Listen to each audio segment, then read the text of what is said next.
Cody Reed did not know if he was going to race here tonight. Showed up late, missed out on practice, was here for qualifying. They're spinning and wrecking as they cross the line. White flag is out. This race is official. Cody Reed got too big of a gap. Gavin Rogers, Scioli are going to have the run. Ollie Finsick in the 24 as well is going to be right there. Malarkey as well. It is going to be a huge run that this 25 has to hold back. Here we go. Scioli goes high. Rogers falls to the 25. They're both trying to find an opening to get around this. Literary Productions machine. They're 3 wide. Ollie gives the bump to Cody Reed. Reed has the run. They're 3 wide behind. Cody Reed wins.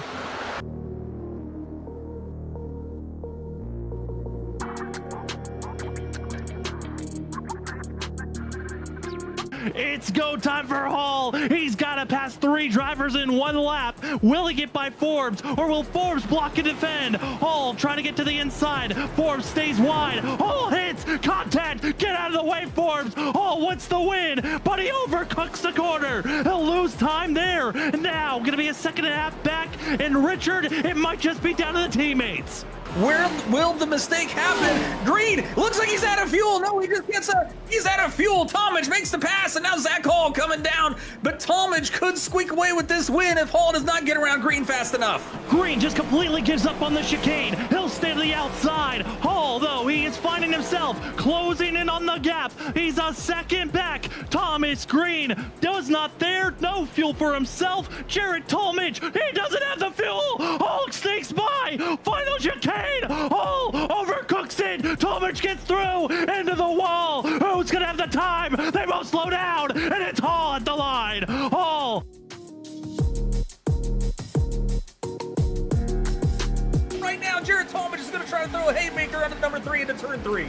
Down to the apron. Does Talmadge have the run? Was the dive bomb big enough? He'll slide his way into the 3. They're almost door banging off the exit of turn 4. Side by side, coming to the line, and it's gonna be Ryan Kelly with the nose. 6/1000ths of a second goes to Ryan Kelly.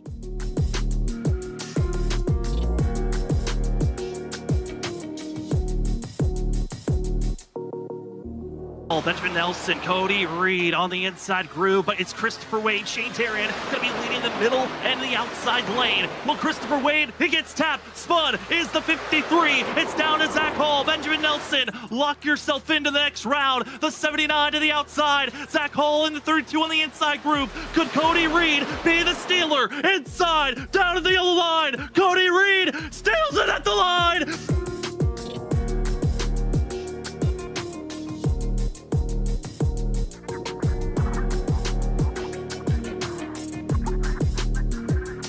Laps to go here from USA, and it is Fritz, Norman, Johnny Wood Jr. trying to find a way in closer, but it's just slider after slider.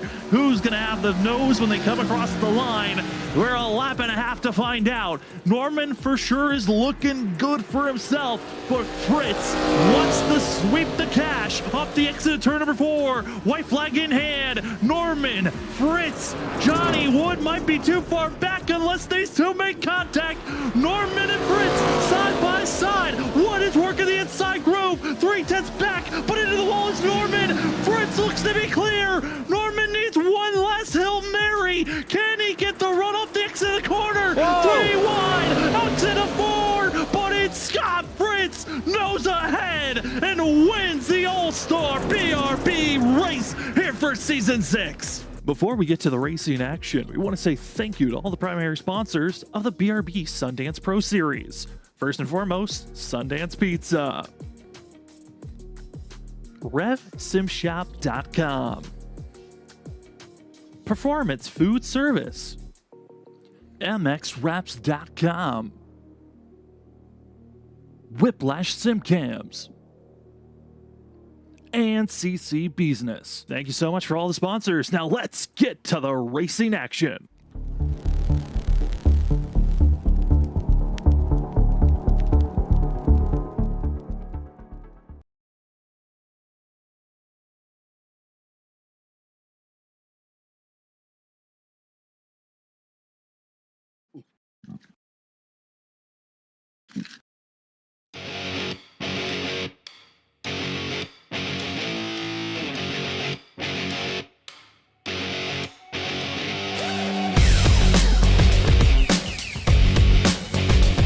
Welcome, ladies and gentlemen, to Freaky Fast Broadcasting on your Tuesday night.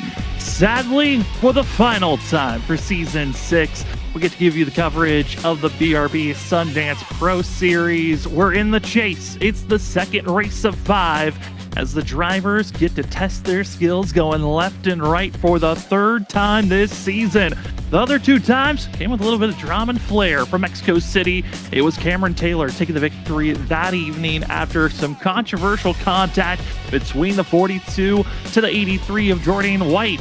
From that day, Jordan White has not looked the same, but Cameron Taylor had a couple of great moments throughout the season. And then the last time we ran a road course was back at race 6 at the Daytona road course, where that evening, Coulter Clark, who looked like the favorite from Mexico City, was able to get his rebound and his pickup to get into victory lane. Coulter Clark looking to try to rebound his way into victory lane. Could it happen here tonight, or could it be someone else, as Cameron Taylor also will be hitting the course this evening? Or could it be the driver that's been on a dominating run these last few weeks of Dustin Stallings? It's time to find out who's on the better surge, as tonight we get ready for the racing action of the Castle Smart Alarm Grand Prix from Sonoma Raceway. We're happy to give you the coverage once again from Freaky Fast Broadcasting. My name is Sam Dyer. With me is Zach Hall.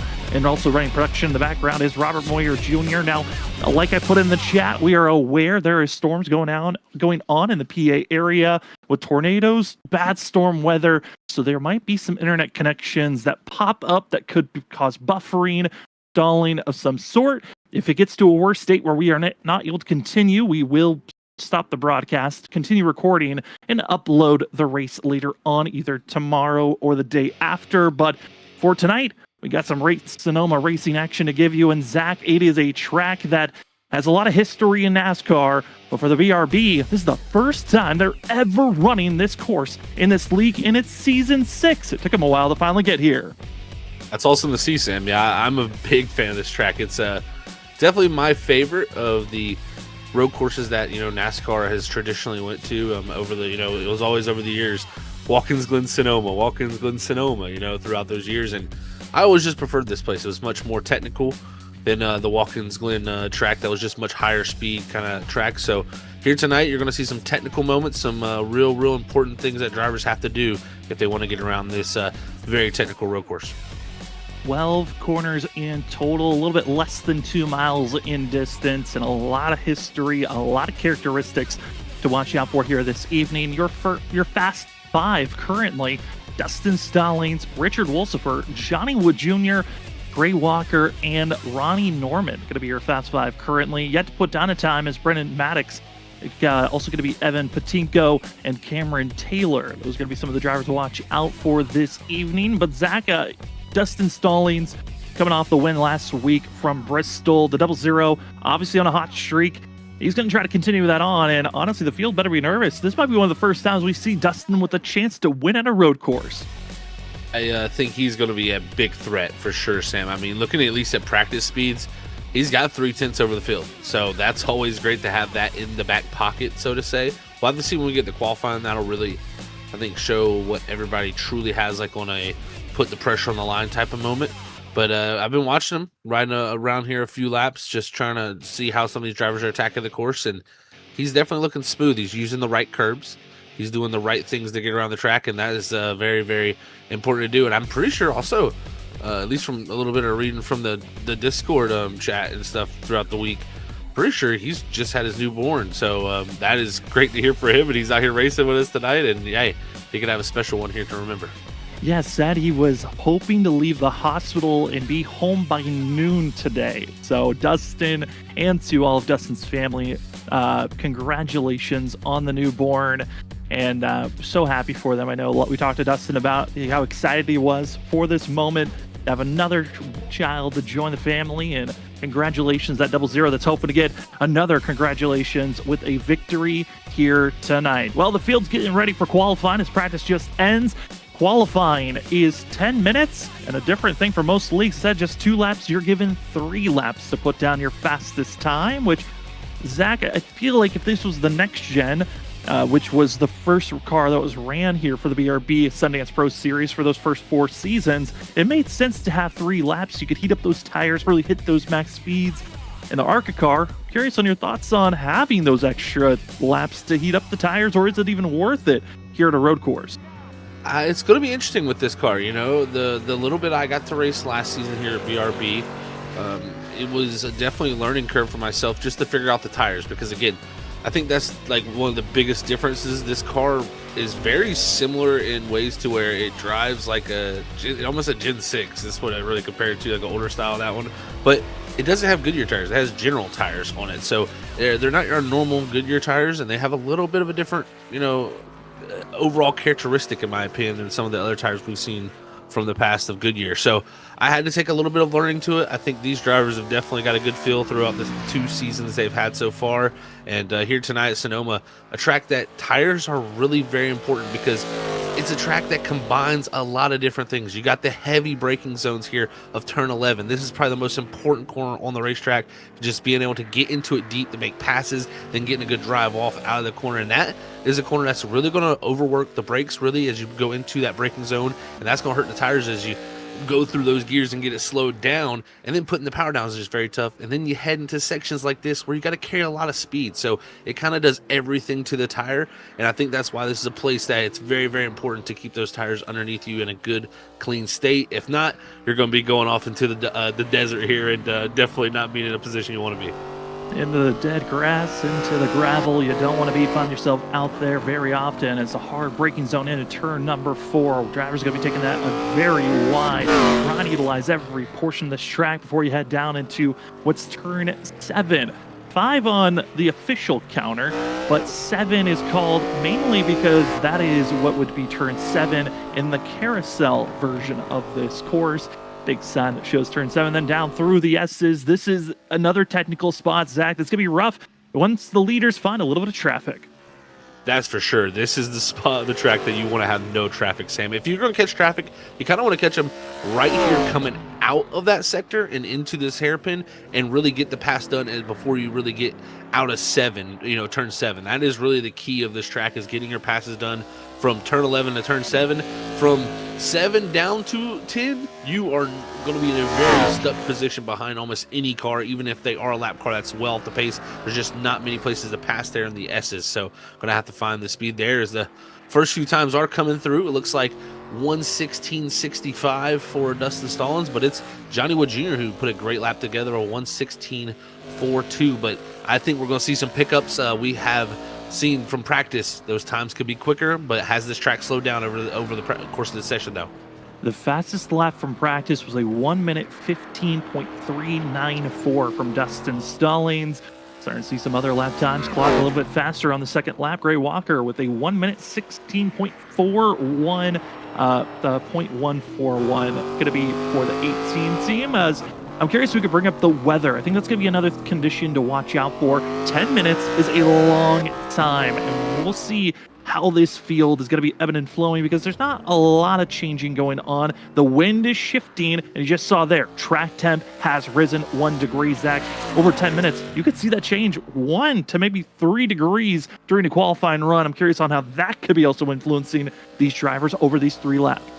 It'll have an effect. You will always take the benefit of a cooler track temp, in my opinion, around, especially someone like Sonoma, where the tires are just so important to keep from overheating. Is second laps are coming through now. Dustin Stallings will jump up to second for himself in that 00. So a good little pickup for him, but still looking to find some time that he had there from the practice session. But it'll be interesting to see, have they all planned it out, Sam, here, where it's kind of just a build up of 2 laps to get your bankers, so to say, in, and then go all out for the third. The question will be, is the tires are there, or is that the key moment that they've been all building up to right here for these third and final laps? 2 laps in, and currently it's Gray Walker's first lap of a 1:16.141 that holds strong. A little bit of a pickup from Dustin Stallings in lap number 2, but still 1/10 off of the fastest time from Walker. A lot of other drivers hoping to have a little bit of a pickup, but drivers are starting to fall off on speed, and it could have been from that 1 degree of heat just rising throughout this track. As the field is finishing up these times, some are getting concluded with their first, second, some are on their third lap currently. Here's the 42 of Cameron Taylor, who won back at Mexico City for race number 4.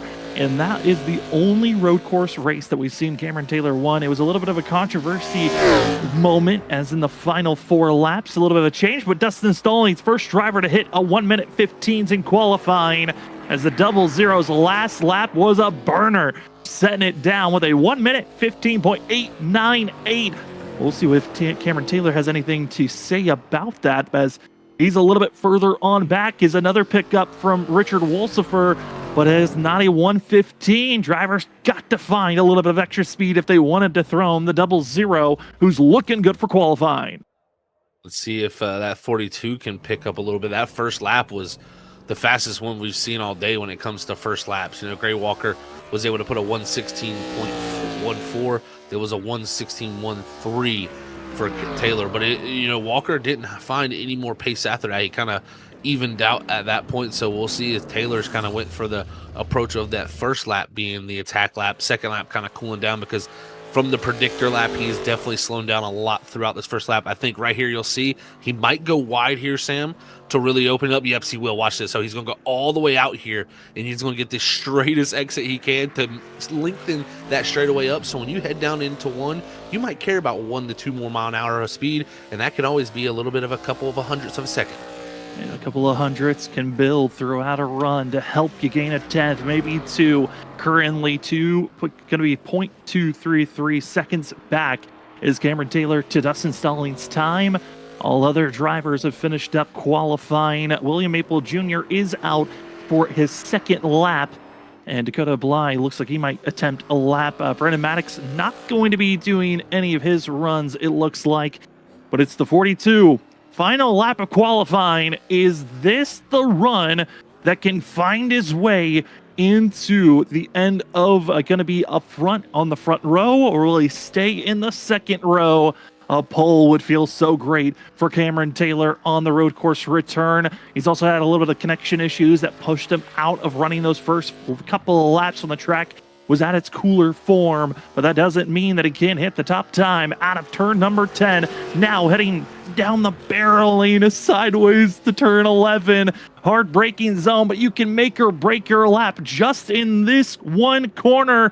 Taylor trying to stay low, still wiggling with the rear end, but is it enough for the pole? The 42 exit turn 12 and across the line, hoping that it is the lap that will count, and it is not enough.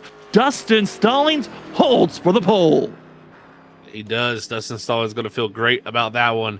That it always is amazing at Sonoma to get clean air. This place is a very critical track to have that track position, just to have clean track in front of you. It helps every little thing with your race car when it comes to management of the tires. So that double zero checking off the box here early with the pole position.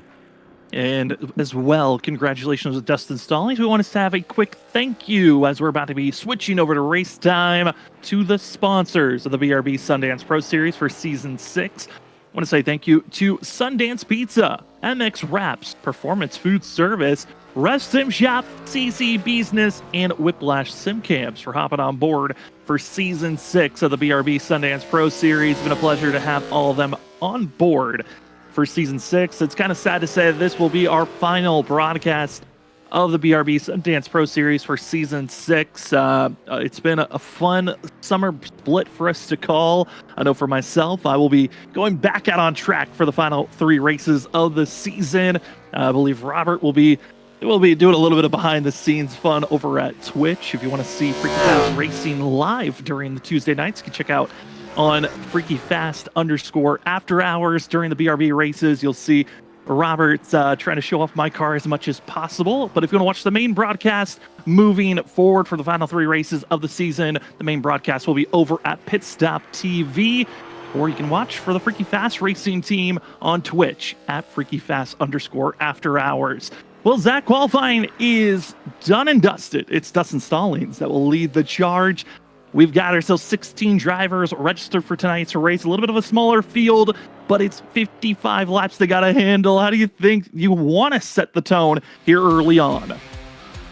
Early on here in these races, it can be very, very important. And I think there's definitely some key moments that we can look at for this track here tonight of Sonoma and really see how those are the key attacking points. But I think the number one thing when it comes to here, you gotta look out for the wheel hop. We'll see that be a factor here tonight. If you get too aggressive with your downshifts, do not rev match as you go through the gears in these heavy braking zones, such as turn 11.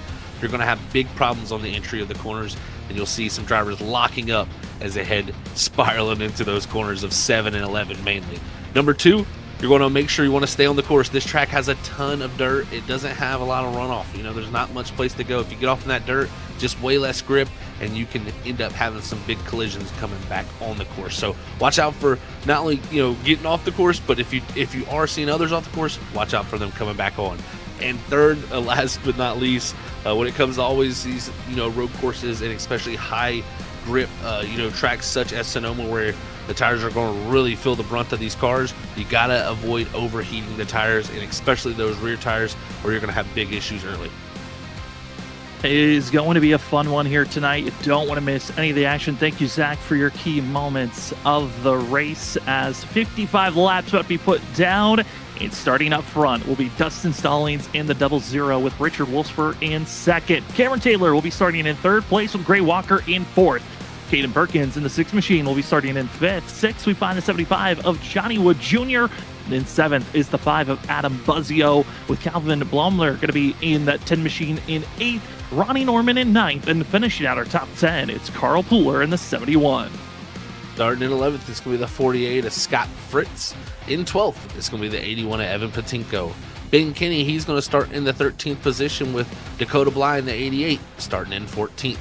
Looks like Brendan Maddox here is going to be 15th, and rounding out our 16 cars here tonight will be William Maple Jr. Still waiting on what's going on with Brendan Maddox. Did not set any times in practice nor in qualifying, and have not seen any sights of him trying to get into the grid. So he will have to start from pit road as the rest of the field takes off. Going to be an awkward one for the 23. That was one of the championship favorites. But for the rest of the field, they'll pace around the track, but this gives us time to take a closer look of the point standings entering into this evening. It's been an up and down season, but 12 drivers officially made the chase. 13 were able to make it in because of complications on the last race of the season at Michigan. Zachary Maddox officially is in the chase, but has yet to show up for any of the chase races. But top of the board, it's Dustin Stallings after coming off of his win last week. Johnny Wood Jr. going to be in second. Coulter Clark in third. Brendan Maddox fourth, but with him not showing any signs of taking off here tonight, he might be out of the hunt, which puts Steve Morbell, Adam Buzzio, Carl Pooler, Gray Walker, Ronnie Norman, and Scott Fritz, as well as Dakota Bly and Richard Wolfsburg in a more comfortable spot. But Zach, when you look at the top 3 that are racing for the championship, tonight is a big night for all 3 of them. It really, really is. I think if you're Johnny Wood Jr. and the others, they have to really gain points. If you're not gaining points here tonight, you're going to be in a tough position heading into these next few races. Stallings is just on a really good run, and I think if anything, they need to try to stop that run here tonight. And again, I mean, we don't see Coulter Clark out here either, so that's a huge loss for him. Major loss for some of those drivers that were favorites entering this season, but not going to be the case running here tonight. That could be the end of a championship hope. Will it be Dustin Stallings, Johnny Wood Jr., who can find their way with a good evening here tonight? Or will it be Dustin just pulling away and building the gap even more? Well, tonight's race is going to be 55 laps from Sonoma. We will have a stage break that will bring out a caution at the end of lap 20. No fast repairs, Fortress sets the tires in pit road. And again, as we've been running all season long, it's 70% fuel load. That means that it's a lesser fuel load than what your usual 100% would be. We'll see how that changes up. Pit stops after stage 1, as well as finishing out the rest of the race. I'm curious if we're going to see a pit stop here in stage 1 with those Fortress sets of tires in pit road. It's been a pleasure to give you the call here on Freaky Fast Broadcasting these last few weeks. We will be transferring over hands the main broadcast. Instead of here on Freaky Fast Broadcasting, it will be back over at Pit Stop TV. So if you want to watch the main broadcast, you can head over there next week as the field gets ready to go back to racing action. The BRB Sundance Pro Series Season 6 chase race number 2 about to get back underway. It's the Castle Smart Alarms Grand Prix from Sonoma Raceway. Dustin Stallings, Richard Wolsifer into the restart zone, and we are green from Sonoma. The 0056 try and take the top spot immediately. Is down in turn number 1. They look good, but up to turn 2 is where the madness might begin. Stallings already going to be clear. Richard Wolsifer trying to back off as Cameron Taylor. A little bit of a blinkage for the 42. He has disappeared. He is gone. No one knows where he is as drivers are filling their spots, and that is a terrible position for the 42 as the rest of the field has to react like he's not there. Yeah, that puts everybody in a scary position. Now he blinks back into third, and whew, luckily he had a spot there to take there right in front of the 6 machine, but that could have been a disastrous moment. But everybody makes it cleanly down here to 7. Into 7, getting ready to go down through the S's, and Cameron Taylor, Richard Wolsifer almost inside of one another with a 42 blinking away. But a year down through the S's, this is where we're going to be seeing a big difference on speed. Who can carry the better momentum while also saving their tires? And off the exit turn number 9, heading to 7, is Dustin Stallings already gapping himself out to almost a half a second lead as they head barreling to turn 11. Great start for the 00. This is exactly what he wants to see. Is look at Taylor. He goes up the inside, a little contact made to the 56 of Wolsifer, but he's got to look behind because here comes Caden Perkins. But it's a good enough run for that 56 to hold on to the position for the time being. Is, man, a little bit of aggression shown there from the 42. He wants to here early get into that second spot to not let the 00 get away. And another thing to worry about is the fact that you got Dustin Stallings, who's going for the championship, Cameron Taylor, who is quick at road courses. How much of a threat will the 42 actually be to the 00? Because Cameron Taylor runs under the Blackbird Motorsports team, which is kind of the sister team of Maverick Motorsports, where Dustin runs with. And we've seen those two teams kind of work very well as an alliance group. We'll see if tonight there's any more, a little bit of games being played here this evening as the rest of the field looking good. And honestly, Zach, middle of the field, they're spacing out very cleanly, trying to give each other as much space to work with, recognizing this is a long race. 55 laps is not an easy feat to complete here at Sonoma. No, it's definitely not. 55 laps is a grueler around here, man. You really start to feel it around like lap 30. It really starts to get to the point where you're like, man, I'm actually getting a little bit worn out. I'd say the most physical tracks we do are these road courses, and look at this physicality up front is now Stallings has the 42 up the inside, and he's going to be looking to make a quick move, but it was that 00 who kind of safely kind of protected, but also gave enough room to where he wouldn't get wrecked. So good job from Stallings. He gets a better run and opens that gap back up, but that 42 showing down in 11, he is willing to throw it up the inside. Also was a different route on how he decided to turn into turn 7, a much wider approach compared to the rest of the field. There is no incident limit that is held here, so if you find a spot where you feel like you can go a little bit wider onto a corner, so you can build a better speed. I think that's where we're going to see the differences of who was practicing, who wasn't, on how to find some exploits here from Sonoma. Here's going to be another look at it as Cameron Taylor trying to go wide, taking a very late entry, but that gives an opening for Richard Wolsifer to get to the inside of the 42. Aggressive move to the inside, but I don't think it'll work out here as they're going to be side by side heading down to the S's. This is a dangerous moment here. Running side by side through here, you can really make some big mistakes. As now Wolsifer up on the curb, that shoves them all wide as now they're losing a ton of time. That 00 up front as the fight continues, I think, down here to 11. If they don't sort it out, that 00 is going to be into the distance.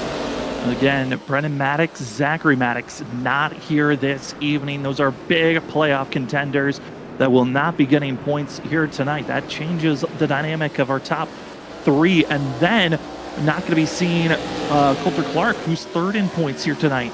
Not here at all. So that's 3 out of the 13 playoff drivers that did not show up.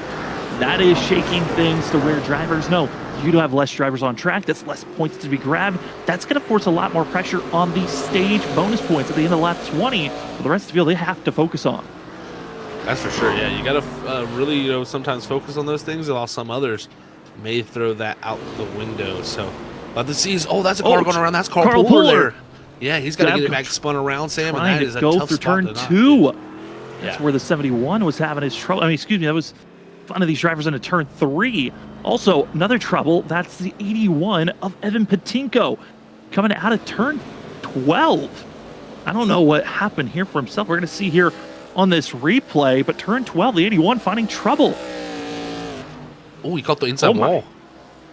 That is the That worst was- spot wow. to find contact, and that is required damage. Most likely, race over. Turn 12, not the spot you usually see a lot of wrecks happen, but you saw it is possible to be made. That is a terrible thing for Evan Patinko, as well. Oh no, Perkins as well as Adam Buzzio go around. Wow, down here into turn 11, and that was just a huge stack up. I mean, Perkins getting the bump from the 5, and that's definitely not what he expected. And I tell you, it's the difference down here into 11 that a lot of guys are doing a lot of different things. Some guys really trying to take a wider approach and, really make the speed around the corner where you couldn't, cut it as much as we used to see back in the day with the tire barriers. It's really good to open a corner up, but I also think Buzzio just outbroke himself because you can see he was fighting that car under braking to keep control of it. And over the radio even said, I apologize, I locked up Caden. So already trying to get the sorries out early as drivers are spinning around out in their troubles. As second in points, Johnny Wood Jr. currently runs in 6th place. He's got Ronnie Norman right in front of him. These two drivers in very different places than they were kind of hoping after Bristol last week. You've got Johnny Wood Jr. second in points, but Ronnie Norman 9th in points. Loss of 4 positions in its points after Bristol being over, and that's got to be a frustrating spot for the 17, who thought he was going to have multiple wins this season, but not the case. Definitely got to agree. Yeah, these two are going to be sitting here saying, what do we got to do to get back into this? And I know Wood Jr. still relatively in it when it comes to the points, being second in points, but definitely with Stallings running first, Wood Jr. running now 6th. If we get to the stage like this is going to be more gain for the 00, and if it continues throughout to the end of the race, it'll be an even bigger gain. So got to really focus up here and see if they can find some speed throughout this race. It just gets tough when you come to these road courses. Sometimes you just got what you have. We got a few opportunities to make passes, but some drivers are playing a little bit nice with one another. As one of those that are up front, Gray Walker, this is the Gray Walker from the last few seasons that's up front competing in the 18, watching our top 3 kind of battle back and forth. This is a great spot for Walker, who is within a second back of our leaders. So if he sees issues like that, he can pounce and strike as Dustin Stallings, Cameron Taylor make blows, and a pass through is Gray Walker to second place. Oh no, and Stallings here trying to get back up to speed. He's going to now slide into 5th here between Norman and Wood Jr. as things have gone from looking very, very stout to having contact from the 42 machine there down into the corner. And yeah, it was a tough break here as you'll see them come down through 4A as they head to 7. And my opinion here, Stallings is a little bit wide here on the entry, but also the 42 is unfortunately going to make contact as the 00 was always going to try to defend that inside, but just a little wide there, maybe opening that door too much. A little bit of miscommunication by some of these drivers, and Dustin Stallings and Cameron Taylor, they're in the same Discord call. They could have communicated that just a little bit better, and there's got to be a lot of apologies over that VC for Taylor, who is not in the chase, taking out the points leader. The other drivers are definitely going to enjoy the points gain here, possibly at least for the stage for the time being. But yeah, Taylor there. I went back and looked at it again myself, and I can't really blame him too much really for anything there. He seemed even like he checked up even to the point where Wolsifer was running in the back of him. So he definitely made sure to slow down enough to where that 00 might be able to slide in front of him. But I think Stallings just made the simple mistake. That braking zone is easy to just get ahead of yourself and just carry a little too much speed, and then you're wide opening the door for a very slow entry speed, and then of course you're always going to want to cover it off. But unfortunately there was a car there already. Up and on board with third place runner of Richard Wolsifer, who's bringing out a new paint scheme here this evening. Well, I was talking about Richard about this scheme. He said he wasn't sure about flames on cars, but wanted to give it a little bit of a try. Has some slight chrome, wins with some gray. That's a sharp-looking machine as Wolsifer currently runs in third and has to figure out, how do I get by around this competition? I mean, Zach, it's only lap 8 of the 55 here tonight. Stage break is at the end of lap 20. And just like how the chat's kind of been reacting here tonight, this is bizarre to see this many drivers getting into one another or wrecking this early on. It has been very much aggressive, and I tell you, a lot of that factor can be being in the chase already. So, everybody's under the pressure. They want to perform and, do the best they can. But also, this track is inviting sometimes to moves. You can get stuck, so to say, behind someone, but there's 2 really heavy braking zones. And when there's 2, braking zones like that, you can really do a lot of different things as a driver, because feel like, you know, when we go to these road courses, the brakes are really where you make your speed over your competition. And when you have two of those heavy braking zones, you can, you know, do a little bit of a different thing. Maybe brake a little later, brake at a different angle, and they can cause issues that, you know, come up when people are stacked up on top of each other. So not surprised to see it, but definitely early contact for a lot of these drivers. The field majority are getting spaced out. You're finding your racing buddy, a driver that you're usually stuck with throughout road courses where we see a pod of maybe 2 to 3 that just can't get away. And here's 2 that are having a battle. That's Adam Buzzio once again, turn 11, locking up a little too fast for the 5, who was still trying to hone in on that turn 11 braking zone spot. That braking zone can be very difficult. You know, there's a few spots that you can really find the braking there, in my opinion, and there's a really big dip in the racetrack where it kind of falls away there as you come out of turn 10, and it's right before the entry of pit road. That is usually the typical kind of braking zone you want to, you know, do. It is a little conservative to do that, but it is a very confident building braking zone because the way the car dips, it really loads up the race car good and makes it where it grips up on those Goodyear or on the rubber tires for sure. So we'll see if he can figure that out as the race goes on. But Buzzio definitely having some trouble down there as Fritz has got around now, as he'll have to find his way back to that 9th position.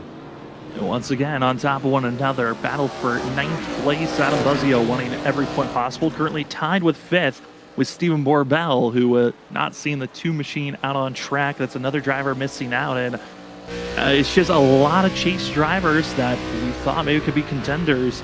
It doesn't really get any easier throughout the rest of the schedule as the drivers have Talladega next week, then Atlanta and Auto Club to finish out the championship. So if you're looking for some decent points here tonight, could have been that evening to try to close in the gap, have a better idea of how you need to tackle Talladega. Is it aggression or is it patience? And already 10 laps in, halfway through our first stage. So I get a pretty decent picture that some drivers are going to have to be very aggressive next week, which you don't want to be aggressive at Talladega, Zach, but next week's certainly going to be a changing race for a lot of the dynamic of this chase. Oh, no doubt. Talladega can always have that little bit of a spice up to that chase. You know, it's just the unknown, really, when you enter there. So we'll have to see how that all plays out for these guys and see who can make it through. But, oh, Cameron Taylor. He's blinking out again. Yeah, he's blinked out again. So, yeah, that's transition to lead to Gray Walker for the time. We'll see if Taylor kind of comes back in here and pops up. But definitely tough if he's going to see those connection issues continue. As Gray Walker currently still the leader. We're waiting to see if it's official that Cameron Taylor's out. And that now changes the mindset, and he is back as the 42 about to transition to battle for the lead. No, it's back to the battle for second. As that blinking issue has been here since the beginning. It certainly has changed a lot, as we just got a super chat from Rev out in chat. $10 make you holla. And yes, you're making us holla out there, Rev. Thanks so much for the $10. As Cameron Taylor gambling his way with the internet connection. Zach, where is he going to be blinking in or out? Can his internet hold out for the rest of this race? Yeah, that is scary to have happen for sure for him. And he's done a good job because he's opened the gap up to these 2 behind him of Gray Walker and Richard Wolsifer. The one thing I would be concerned for him is Allings has got it around the likes of Norman, and right now he's running some pretty good pace compared to these guys, even after that bump and slide around. So we'll see if Stallings can somehow claw his way back into the picture. But right now, about 6 seconds off the lead. If he does somehow find his way, you know, back towards these drivers before the stage, that will be super impressive for him because he's definitely running out of time there. But we'll get that stage. Dustin Stallings still runs in 4th position. Moving it by Ronnie Norman. That's a big pass overall for himself. And it's just a wonder of how do you recover. Now, there will be a full course yellow at the end of lap 20 where our top 10 drivers will get bonus points. If you win, if you're the winner at the end of our stage, you get 10 bonus points. Second gets 9, third gets 8, and it continues to dwindle down until you get to 10th place where you only get 1 bonus point. And the last time we raced at a road course, there was a little bit of a mishap on could you pit before the end of the stage. There's a 2-lap window now that was implemented after that Daytona race where if you'd like to pit early, it has to be 3 laps before the end of the stage if you're going to go with that undercut, which, curious, who might go for that strategy to find maybe a chance to jump over some other drivers that decide to pit at the stage? That's a good question, Sam. Yeah, that's a risky play to call here at Sonoma, where we've seen already there is some fall off. But as I say that, it's only about 3 to 4 tenths from some of these guys. So seems like consistency is the way to go. So maybe some of these drivers who feel like giving up a little bit there for the stage, when it comes to maybe points, or if you have a gap to get here at some point, maybe you'll be able to find that way. But look at this, Wolsifer through the back bumper of the 18 of Gray Walker. Richard needs a good run here tonight. Same for Gray Walker. These two battling it up. Walker trying to defend for his position. Gray Walker comes in tonight 8th in points, and he's still got quite a margin to get back up to the lead. 31 points back from Dustin Stalling. So even with a good stage run, even with a good points day, he's going to need to be perfect for the rest of this championship to have a chance to steal it away from the 0-0. But Gray Walker, teammates of Cameron Taylor, there's a little bit of double reason to fight as aggressively to keep Richard behind you. 1, you just want to do better than your competition. 2, to help your teammate out. And 3, you're looking for the best points day you can, as Walker breaking early. Wolsifer, big dive into turn number 7, but is there enough space for him to hold on? Doesn't look like it. That big wiggle hurts, but over the bumps, over the chicanes, and find your way forward. Richard, no fear, and that was an incredible pass to see here from Sonoma. I tell you what, you don't see that happen much. Normally in that position, I'm the type of driver where I'm sitting in that position, I'm backing out so we don't slow each other up going through the S's side by side for that first part of it. But he just stuck in there and just said, you know what, I'm not lifted. And fortunately for him, Walker kind of gave in there for that final moment to let him clear onto the entry of that S, and that worked out great for Wolsifer. Now, they lost a lot of time that lap. They went from about 4 seconds ahead of Stallings to only 3 now ahead of him, and 2.8 behind Taylor. But I will say Wolsifer, before that lap, had a really good lap time. If he can get back consistent and limit the sliding, he could possibly start to try to run Taylor down here before we even get to the stage at lap 20. But it makes sense why we saw Richard kind of make that move, that both Richard and Gray Walker losing almost the full second to Cameron Taylor over that last lap. So Rich Wolsifer wants to get back into his rhythm and fight forward. And here's a couple of other drivers that are having some runs outside of the top 10. So you've got Fritz in the 48. Saw get passed by Ambuzio earlier on a few laps ago. You've also got driver who made it into the chase, the win from Iowa. What a shining moment for the 88. He actually got a winning plaque made for himself on that. It was Dakota Bly who found himself getting another win under his belt. Back in 13th, it's the 41 of Ben Kinney, who's always a driver we love to see grow and evolve. The road courses, though, can be treacherous, and the 41 kind of playing a little bit of no man's land for now. Is running in 13th. Ultimate goal, stay on the lead lap before this stage is over, as William Maple Jr. runs in 14th. Last driver out on track, but again, same situation as Ben Kinney. Stay on the lead lap, and you have a chance, as Ben Kinney actually going to take the early pit stop, and I don't think that's the call for the 41 you want to take, but here on lap 15, he's going to make that first pit stop as Richard Wolsifer, fastest lap of the day, was just put down as he's trying to claw back and run down Cameron Taylor. That's what I was just about to bring up, is he just ran his fastest lap, and he missed the last corner. He literally blew the last corner, locked up big time into it. So there's even more speed in the bag for the 56. He could have definitely reached down into the 115s. The only thing that concerns me, he is going for it. He is sliding all around, just kind of drifting his car. But hey, if it's going to gain him some time here, they're quickly getting to that stage break. He doesn't really have to have tires after that point. So the biggest thing for him, though, do not wreck this thing in this position.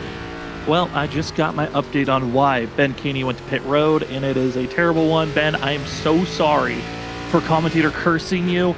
The 41 is out of this race. Heavy wreck at a turn number 3, and that is why the 41 had to go to pit road, was because he had to tow with how horrific the wreck was.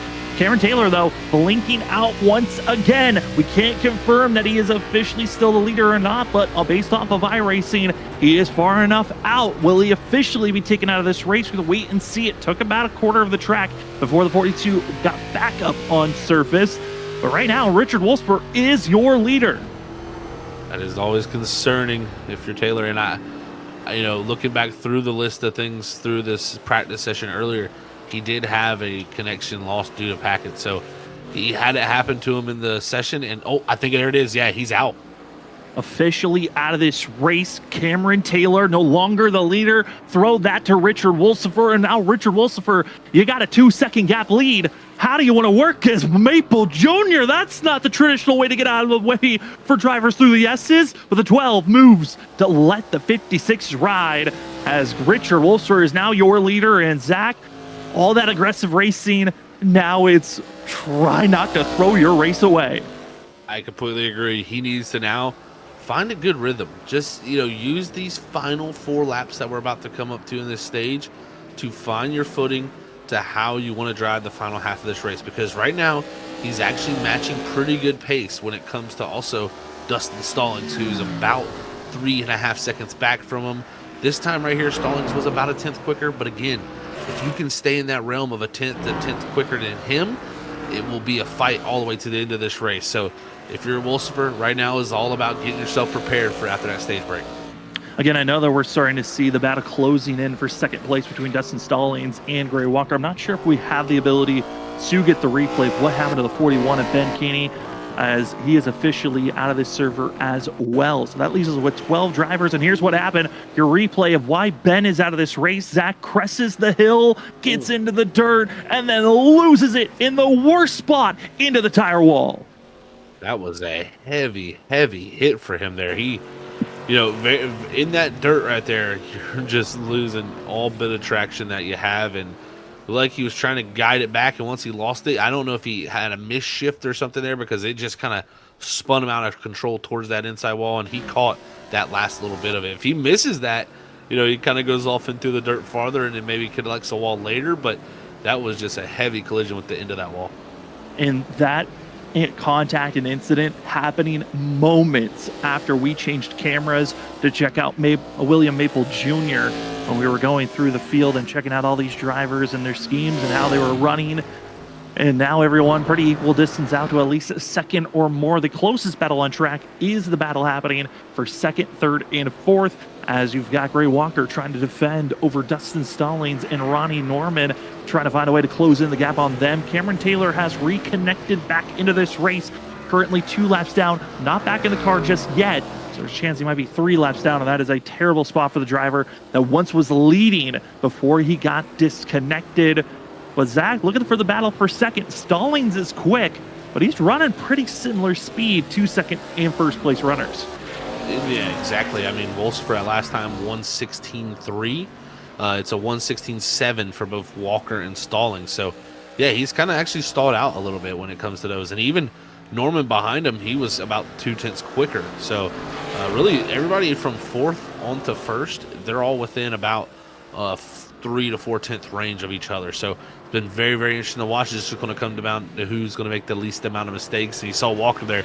He had a bobble there into 11. That's going to give a little bit of time up to the 00 behind him. And now only about 0.7 of a second separating those two, as it'll be 2 laps to go here in stage number 1. And, oh, man, Walker blinking out like Taylor did. You don't want to see the 2 teammates suffer to the same thing. You absolutely do not. And as well, with us being at 2 laps to go for the field, that means pit road is closed. If you were hoping to do a pit stop early to try to undercut the rest of the field, that is no longer an option. Cameron Taylor is back out on track, currently 2 laps down, and is currently the second driver 1 lap down, with William Maple Jr. going 1 lap down. So those drivers fight out on who will be the Lucky Dogs driver, as Gray Walker, there is Dustin, and he is barreling down to want to get into second place and to find a way to potentially get more stage bonus points. The 00 knows, build the gap now so you don't have to worry about the points later in the chase. I totally agree. I think if you're Stallings, you want to build every single point you can. I mean, we looked to the championship battle last season. I was involved with Adam Buzzy. I mean, it came down to single-digit points and just positions that mattered on the track. So I'm telling you from first-hand experience, everybody, you need every point you can. And, there's probably times when we're looking back at the chase last season where drivers can go back and say, hey, I could have done this differently and I'd have been in a different spot possibly. So it is always a place where I think you got to get the most points you can, but you cannot also risk losing, a possible 8 points that he could get for third just to get an extra one for 9. Richard Wolfsfer, hit your marks. You are going to be a stage winner here at Sonoma. Gray Walker, on the other hand, you got to make sure you stay on track, but you also got to hope that your internet connection stays a stout, as the 18 is in big trouble from the 00. And if he doesn't get a good run out of 7 and through the S's, Walker might lose second place. But Zach Richard Wolfsfer has done everything right. He set the tone with putting down the fastest lap of the race so far, and also running down Cameron Taylor before he blinked out. The 56 has done everything right, as Gray Walker is just trying his best, tooth and nail, to hold on for second. He's got to hang on for 2 more corners. This is going to be the key. Can he get a good exit out of 10? Because if he doesn't, he'll be under threat. But right here, we'll see if Stallings looks to throw it up the inside, or does he look to go around the outside? But it's already a yellow out, as Wolfsfer has took the win for the stage. Saving Gray Walker, as Richard Wolfsfer will cross the line. The reason for the early yellow being thrown is they want to give it to the leader to catch the pace car once he crosses the line, so they don't have to do an extra lap of pacing. And Richard Wolfsfer has found his way to be a stage winner. Richard has caught the pace car, so they don't have to worry very long before getting to pit road to get service done. But Zach, that caution, the timing of it, helps Gray Walker and hurts Dustin. It definitely takes the opportunity away from Stallings to go for something there. But again, I think it's huge for him still to just get those 8 points and stack those up. I mean, came in here with a 19-point lead over the likes of Johnny Wood Jr. Well, Wood Jr. finishes 2 spots behind him. He's going to gain +2 there. Also going to account for the factor that he led a lap and set on pole. We'll talk to Richard Wolfsfer after he completes his pit stops, but congratulations to that 56 team, as well to Gray Walker, Dustin Stallings, Ronnie Norman, Johnny Wood Jr., Caden Perkins, Kevin Baumner, as well as Adam Buzzio, Carl Pooler, and Scott Fritz on getting your stage bonus points.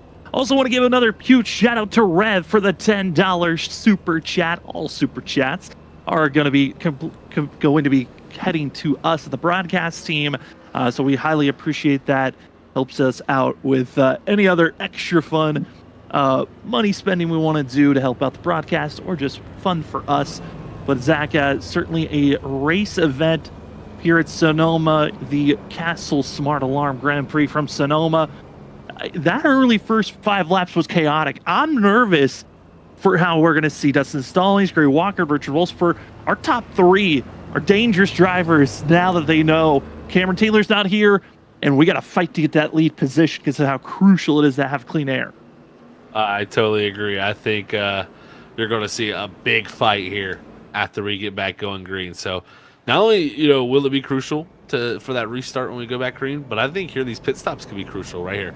Do not make no mistakes to put yourself, a row or so back, because that's just going to take away a lot of your opportunity when it comes to the restart. So let's see how these pit stops transpire. And again, great job by Wolfsfer. Can't wait to hear what he has to say after his pit stop. As the 12 machine will stay out on track to get the wave around for the lucky dog spot. The rest of the field head into pit road. 4 tires and fuel is expected, but who will gamble for maybe 2? Who thinks that 4 is the ultimate call, because track position could be the most important thing here as the rest of the field continues to race on. That's Cameron Taylor, who's trying to catch up to the pace car. Torque serving there. Going to be getting one of their moments back. But Zach, it certainly is a fight, and it will be Richard Wolfsfer winning from pit road. Awesome job by him to win that race off pit road, and I'm sure he's going to be relieved from that. As Richard Wolfsfer now has to have the fun portion of catching up to the pace car, we also get to have the fun of trying to pull him up into the booth. It's been a pleasure to watch these guys go back and forth. But let's see if we can chime in and talk to our stage winner, who's trying to catch up to the pace car of Richard Wolfsfer. Richard, I know that you're in the hunt to catch up to the pace car, but man, how are you feeling after winning the stage here tonight? Hey, Sam. Yeah, I feel pretty good after that one. I figured Dustin was going to be the rabbit we were all chasing today. But Cameron Taylor did a really good move to get around me early on in that run. And then I guess him and Dustin got into each other. Dustin kind of spun across my nose. I got a little bit of nose damage, but that let me get back up to second. Then Cam Taylor, unfortunately, got disconnected due to internet. But now I'm feeling good. Got some pretty good pace under this 56 machine tonight, so we'll see what we can do in this longer 35 lap run. Definitely a great job by you, Richard, with some really good pace. That was kind of where I was going to go. Is you ran your fastest lap like far into that run. I believe it was lap 14. So how does that feel, and what do the tires feel like out there when it comes to how to manage them? I mean, it was good running a slower pace at the beginning, just kind of keeping a close distance for attack with these guys up front. And then finally, when it got around Gray and I was chasing down Cam, it was time to go. I had saved enough tires, still had some grip. The back tires like to leave this car really quick. But yeah, just kind of save early and you got a little bit of life later to be able to pull some really good speed. So it's what we're going to try to look for doing again today, or this run. I mean, we've seen, Richard, these restarts always so crucial at road courses. What's the nervous scale knowing that this restart could be a chaotic one with the drivers that are behind you? I mean, it's going to be interesting. Lucky I'll be in charge of the restart here, so I should be able to get a good jump. Unlike Dustin, we had to start at the same time.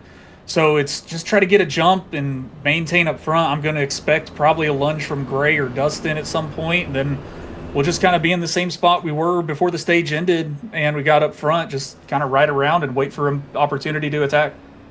Well, congratulations on being the stage winner, Richard, and good luck on this upcoming restart. Thank you, Sam. Well, that'll be your 6.5 Motors 56 of Richard Wolfsford taking it the stage here tonight. Zach, 20 laps in, I will say I'm excited for what we're going to see in the final stints of tonight's race. I'd have to agree with you, Sam. I think it's going to be a barn burner. This one's going to be all the way to the end, and really going to see. I'm interested to see how they play even the strategy out for this. Now with it being lap 23 here, when we go to back green, we'll be completing that. It's going to be a decent run to the end of this race. I think how you time, how you want to pit, or how you want to break this up is going to be very, very interesting. So Wolfsford, great job on him winning the stage, but I think now he's going to have a little bit more competition, so to say, because everybody's lined back up on the back bumper. You got yourself a total of 12 drivers on the lead lap. Carl Puller still sits in pit road getting damage repair for the 71 who had earlier contact damage. Cameron Taylor took the wave around, did not decide to pit, stayed out to get one of those laps back. Currently just one lap down is the 42. Rest of the field ready to get back to racing action. It's been a pleasure to give you the call of here on Freaky Fast Broadcasting for the BRB Sundance Pro Series for the summer split of Season 6. This will be our final call of the season. Main broadcast will be moved over to Pit Stop TV for the rest of the chase with 3 races left at Talladega, Atlanta, and Auto Club. But if you want to see more from us here from Freaky Fast Racing, as I will be back out on track, you can watch all the fun that I get myself in, as well as Robert in my ear, at FreakyFast_After Hours for the next 3 races. Should be a fun rest of the season. Have to be back out on track starting next week. But for tonight, it's our final official call for Season 6. There's no more stages. All that's left is racing it to the end here for the Castle Smart Alarm Grand Prix at Sonoma. Richard Wolfsford, stage winner, in control. To his outside will be Gray Walker. Behind them are some hungry cats of Dustin Stallings and Ronnie Norman as we are back to racing action here from Sonoma. Great launch from everybody there, but Wolfs for a little wiggle as they head up the hill towards turn 1, and then we'll see what the attack is as they get to the top of turn 2. A little bit of contact. It's going to be Gray Walker tapping the 00 of Dustin Stallings, but Stallings is clear for second. Also going to be making a move into fourth. Going to be Johnny Wood Jr. getting by Ronnie Norman, but up front trying to pull away up to a 7/10 of a gap. Richard Wolfsford has gapped himself, and that's exactly what he needed to do. Build the gap and hope that Dustin gets held up, but that is not the case. That 00 is bearing down.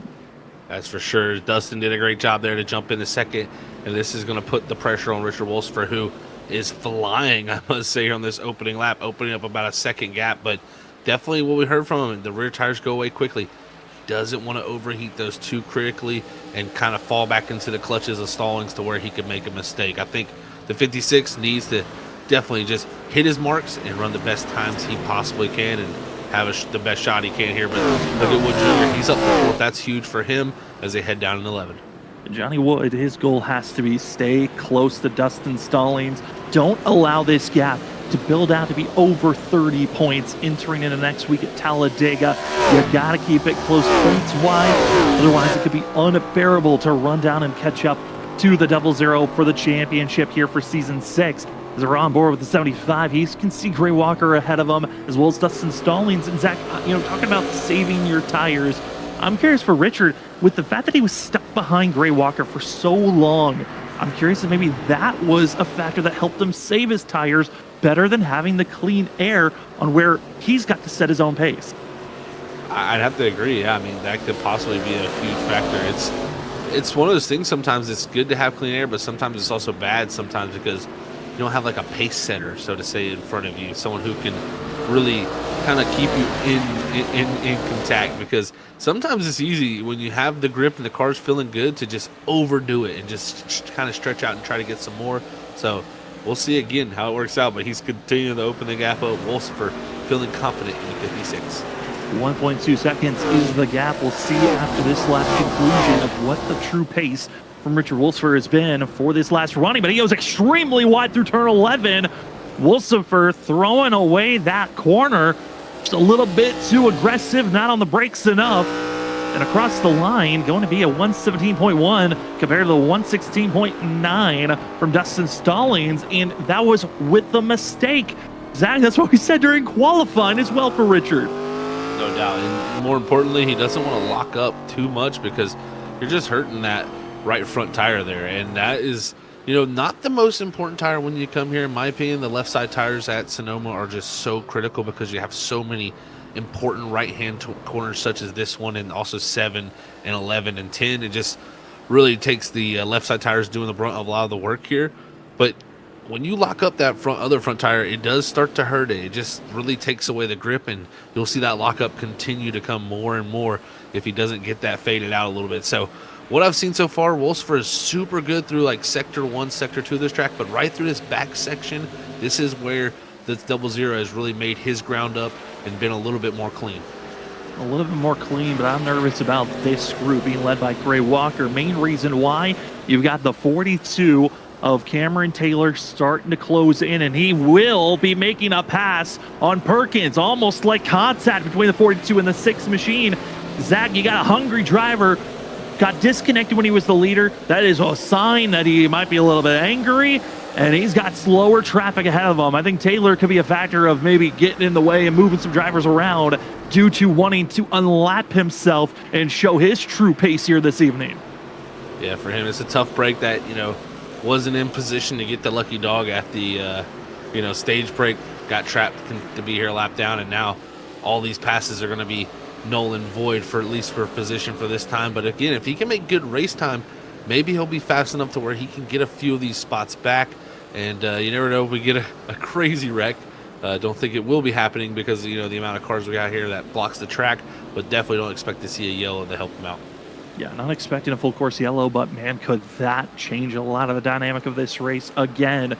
Richard Wolfsburg currently with a 2.1 second gap lead, running almost a full second faster than majority of the field. Zach, that is a concerning sign for Wolfsburg, who almost matched the fastest lap of the race that he set earlier on in the running.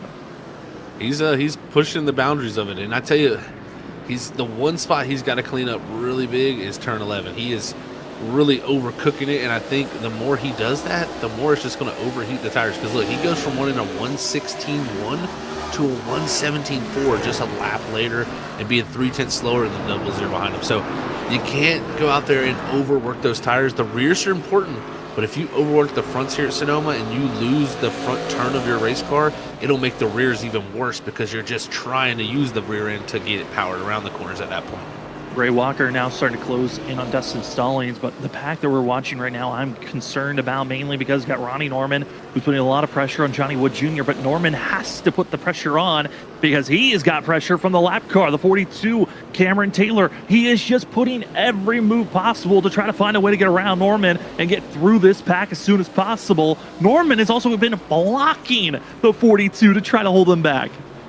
These guys are definitely showing the passion, and I think for Norman, he's like, hey, I'm not trying to let a lap car here go. I'm trying to hold my position so I can fight ahead, but at the same time, that could be a dangerous position to put yourself in for a driver who has less to lose than you.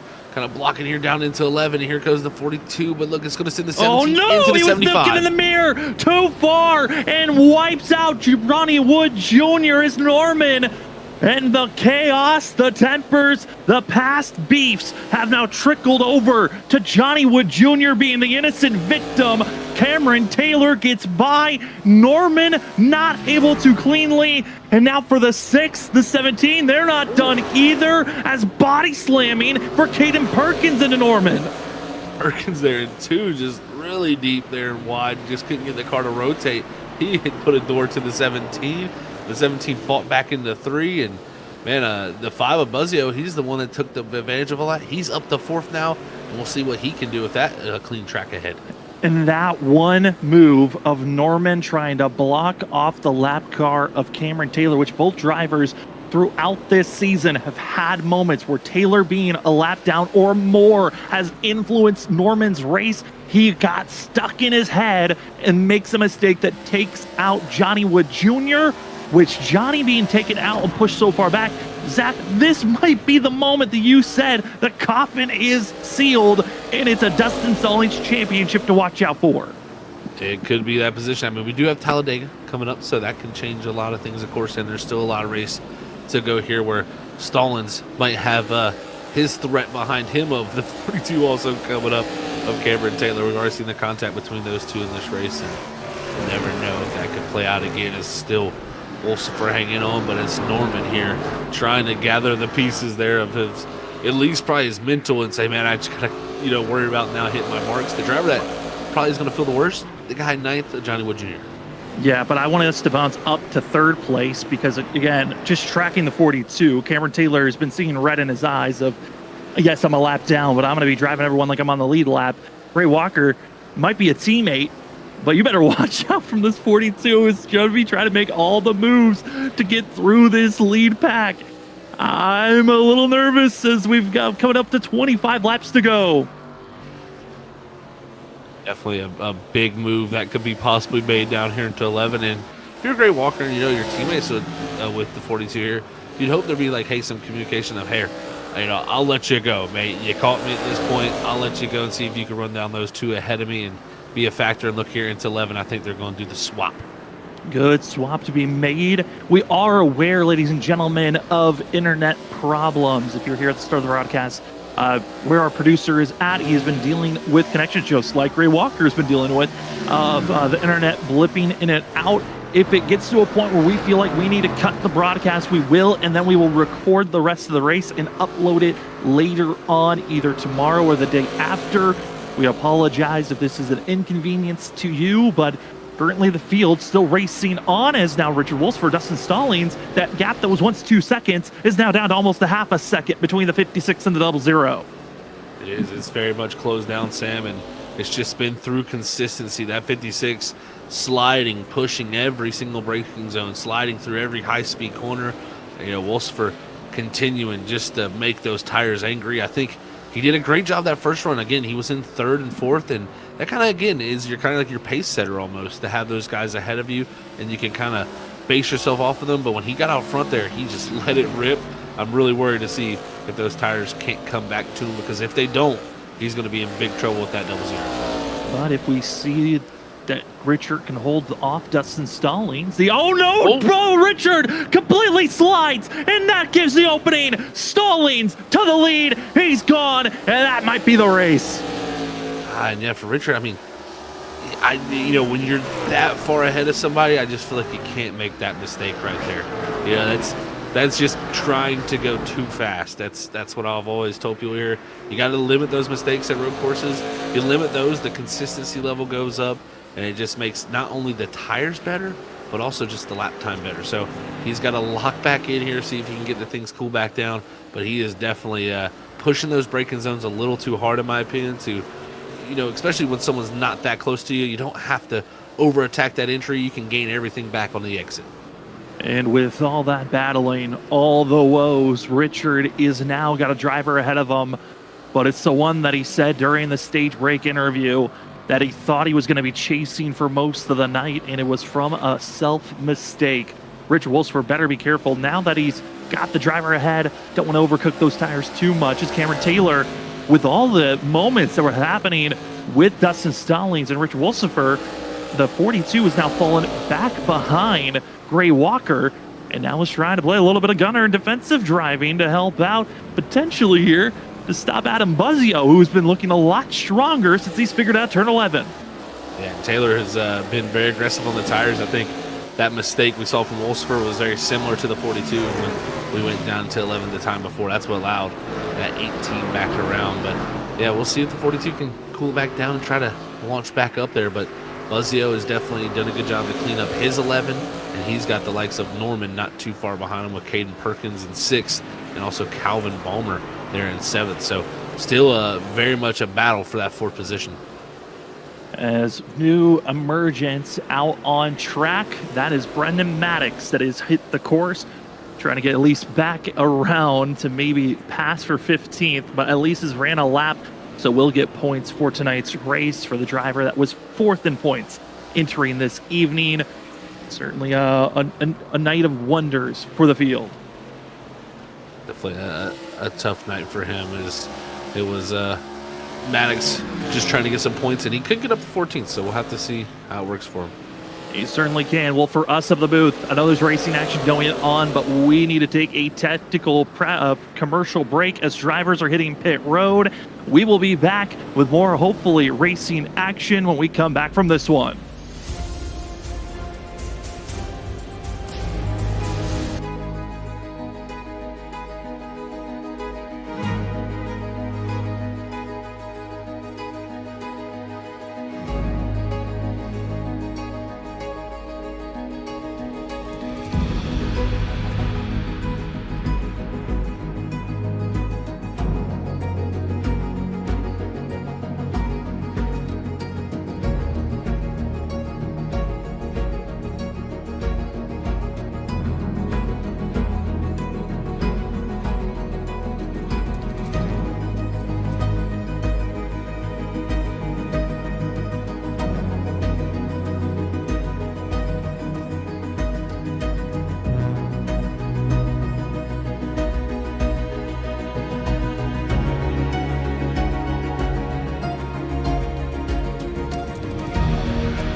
And we are back, ladies and gentlemen, here on Freaky Fast Broadcasting for the BRB Sundance Pro Series.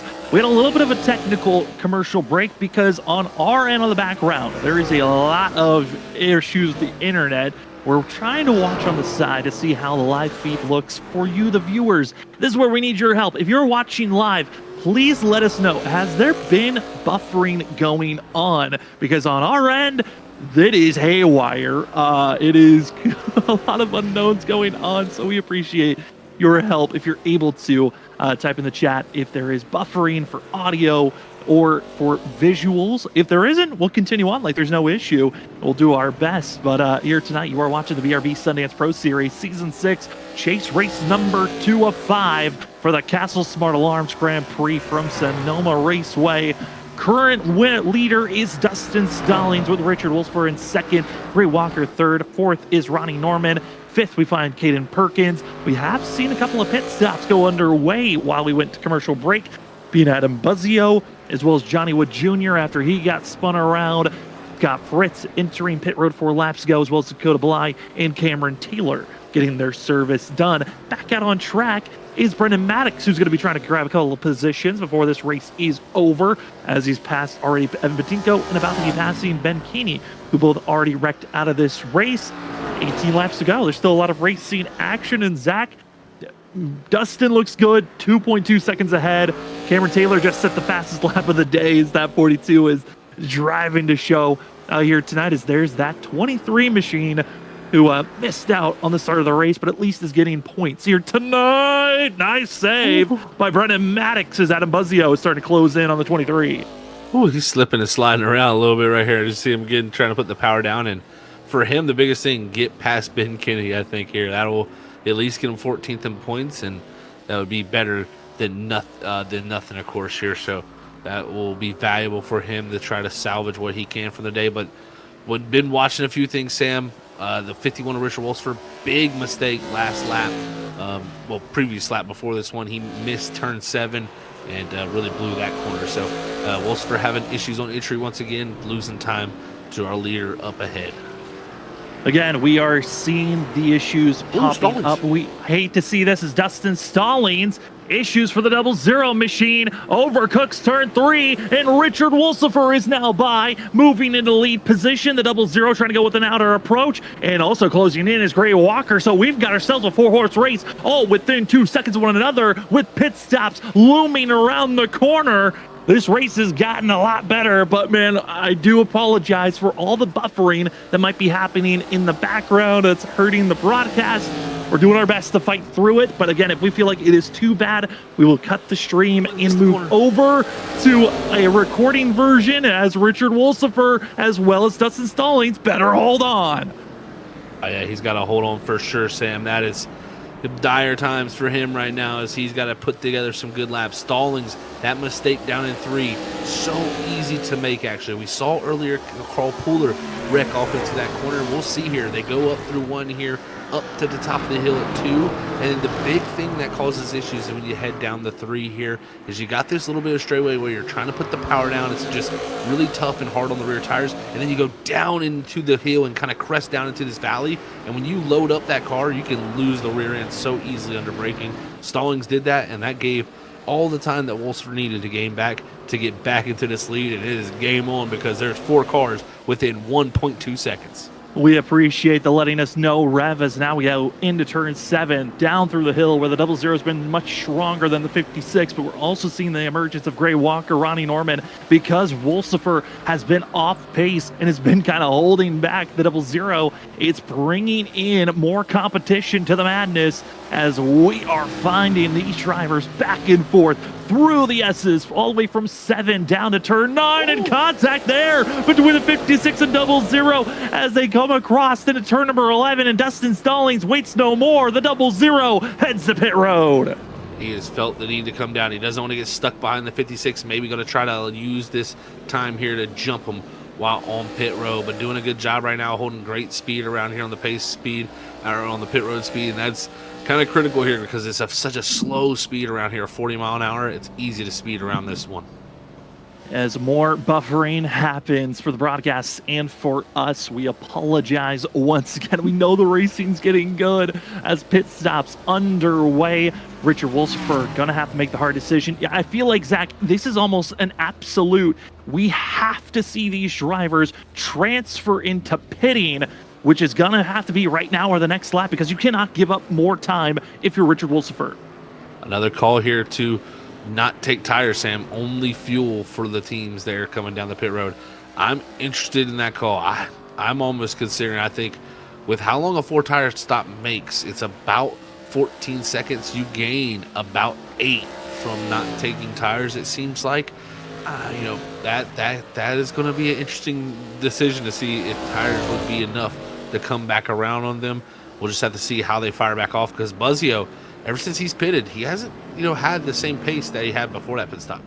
And Richard Wolfsburg in the pit road, I feel like the no tire call with the amount of laps that are left might be the better call here. Just take fuel. I know you burned off everything you've got, but if you take tires, I'm looking at a Caden Perkins and how fast he's running compared to some of the other competition.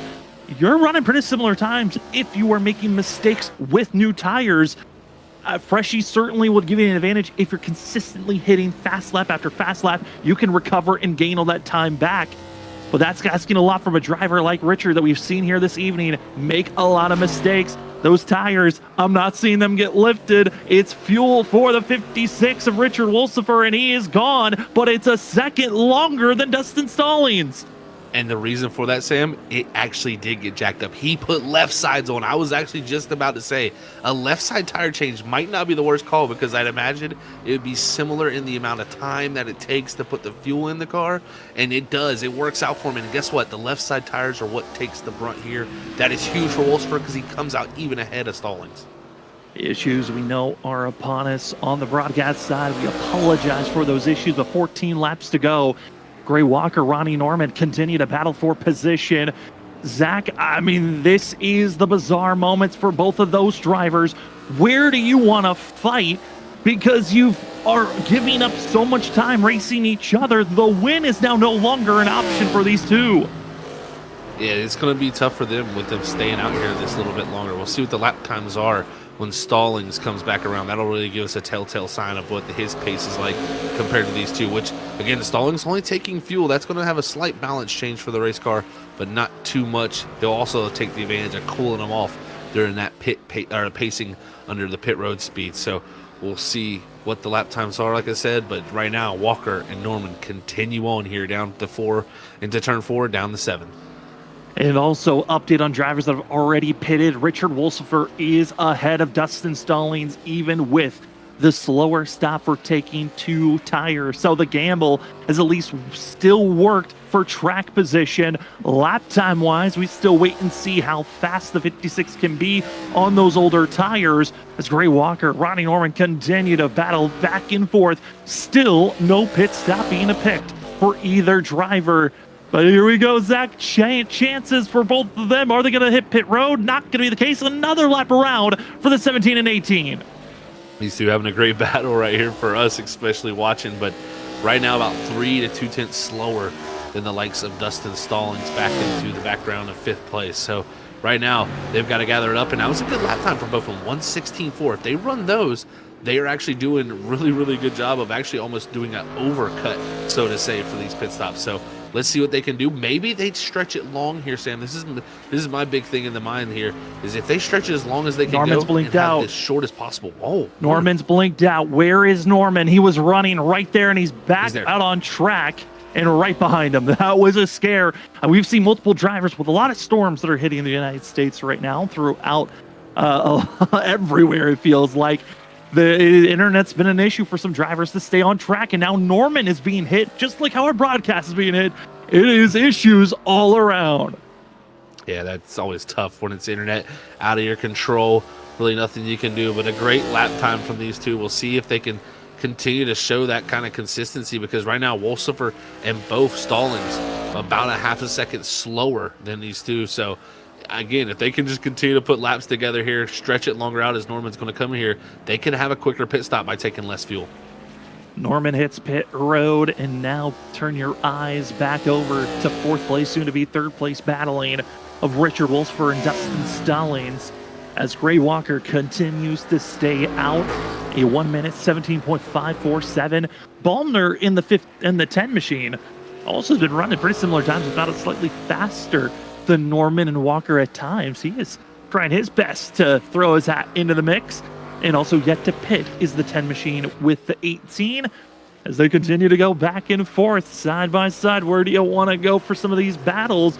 Again, my eyes are set on Richard Wolfsfer, Dustin Stallings. I think they're the odds-on favorites here tonight, as long as they don't make too many big mistakes. But Dustin's got to be careful, because guess who's back in the mix? It's Cameron Taylor in the 42.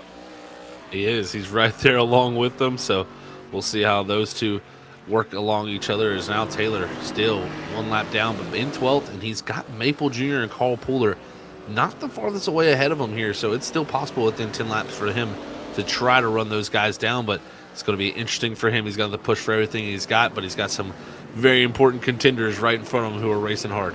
And Cameron Taylor is a dangerous driver, not just because of how fast he's been. He's got fresh tires. Took them 11 laps ago. He is the only driver right now that has hit the 115s in lap times, and he also hit them again this past lap. So if you're one of these faster drivers, taking a fresh set might not have been the worst case to take at least 4, as Dustin greasing the dirt. He finds his way still in front of the 42, but Taylor trying to find an opportunity to unlap himself and to continue going forward as much as possible. But Wolfsfer, he is skating on those rear tires, man. That is a big moment for him. He's got to just be very, very smooth here if he wants to continue his march forward, because right now 26 seconds up to the leader, Gray Walker, and that is going to be important for, you know, when the pit stops all cycle through. And also Kevin Ballmer here, he's done a great job, like you said, Sam, of being consistent. He's only 3.5 back from Walker, so we'll see when he does pit, where does he cycle through, because Norman came out right behind the likes of Stallings and Wolfsfer about 2 seconds back. 10 laps to go, 9.5 now, as they are slowly coming to an end of this run. It's been a pleasure to give you the call here on Freaky Fast Broadcast. Again, we will not be giving you the call for the rest of the season. We'll be moving over main broadcasting duties over to Pit Stop TV for the final 3 races of the season. But if you want to still hang out with Freaky Fast, as Freaky Fast Racing will be back out on track with myself racing, Robert in my ear having the fun. We'll be over at Twitch for Freaky Fast _ after hours. If you want to check us out during the BRB final 3 races of the season. It's been a pleasure to give you the summer split call. But with 9 laps to go, Richard Wolfsfer goes wide once again through turn 11. And Zach, similar move, similar mistake, and you better be careful making those dashing moves. The 56 almost turned himself off the nose of the 00 there. And the 00 got loose when he did that too. Is here going to be a bump here up at the top of 2, and he's going to keep it together, as I think Stallings there wasn't trying to get into him really. He's just trying to get that thing wound up and not hit him. So luckily he doesn't continue on that. But you have Taylor right behind all this, and Wolfsfer kind of, fishtailing out of each and every one of these corners. He's got to clean it up, because if not, he's going to be under threat all the way to the end of this thing. I think this is the issue for the rest of this race that he's going to have to deal with. Again, Gray Walker yet to pit here tonight. He as well as Kevin Ballmer still needing to pit here this evening. Everyone else has made their final pit stop of the night. You can all race it out to the end. The question is, who will find victory lane? Will it be Gray Walker? Could it be could it be Richard Wolfsfer? Dustin Stallings? As the 56 is kind of our driver that we're expecting. Once the pit cycle completes, he will be the leader unless he makes a similar mistake like he did last lap. Here through turn 11, he locks up. He's going wide, but has to pull it down to defend the 00. Wolfsfer is practically throwing this race away with the way that he continuously is locking up those tires in turn 11. Yeah, he's got to clean that up. When you got 5 to 6 car lengths to the next car behind you, just, break a car length earlier. The 00 can't go through you, so you got to really just make sure you back your corner up and make sure you get that center roll speed to get that good drive off. I really think if he just had that mentality of just, backing up a half a car length for your braking zone, it would go a world's difference for him here. But he's got pressure, so I understand the reason to pushing it. But man, it's always interesting when you're up here in the booth watching these things from when you're driving it. It's so easy to say from outside of where you need to change things up, where you can make a small adjustment that could fix your whole entire race. But right now, the Richard Wolfsfer at least pulling away as Walker hits pit road. Here we go. The pit cycle slowly coming to conclusion. Ballmer still yet to pit, but the 10 stays out for more laps. 8 to go for these drivers, and Wolfsfer another go around as there is your current leader in the 10 for another lap, staying out for himself. Yeah, he knows that he's going to stay out there, get him a lap led, but it's going to be Wolfsfer holding on out of turn 11 once again with that 00 Stallings on the back bumper. Where will Gray Walker come out? He exits the pit road now. He's going to be right behind the likes, I think, of Ronnie Norman, but his tires have cooled down. Will he have the grip in those tires? And I think Ronnie Norman took 2 on his stop, so it's going to be an interesting one overall for him to take as, oh no, trouble afoot back there.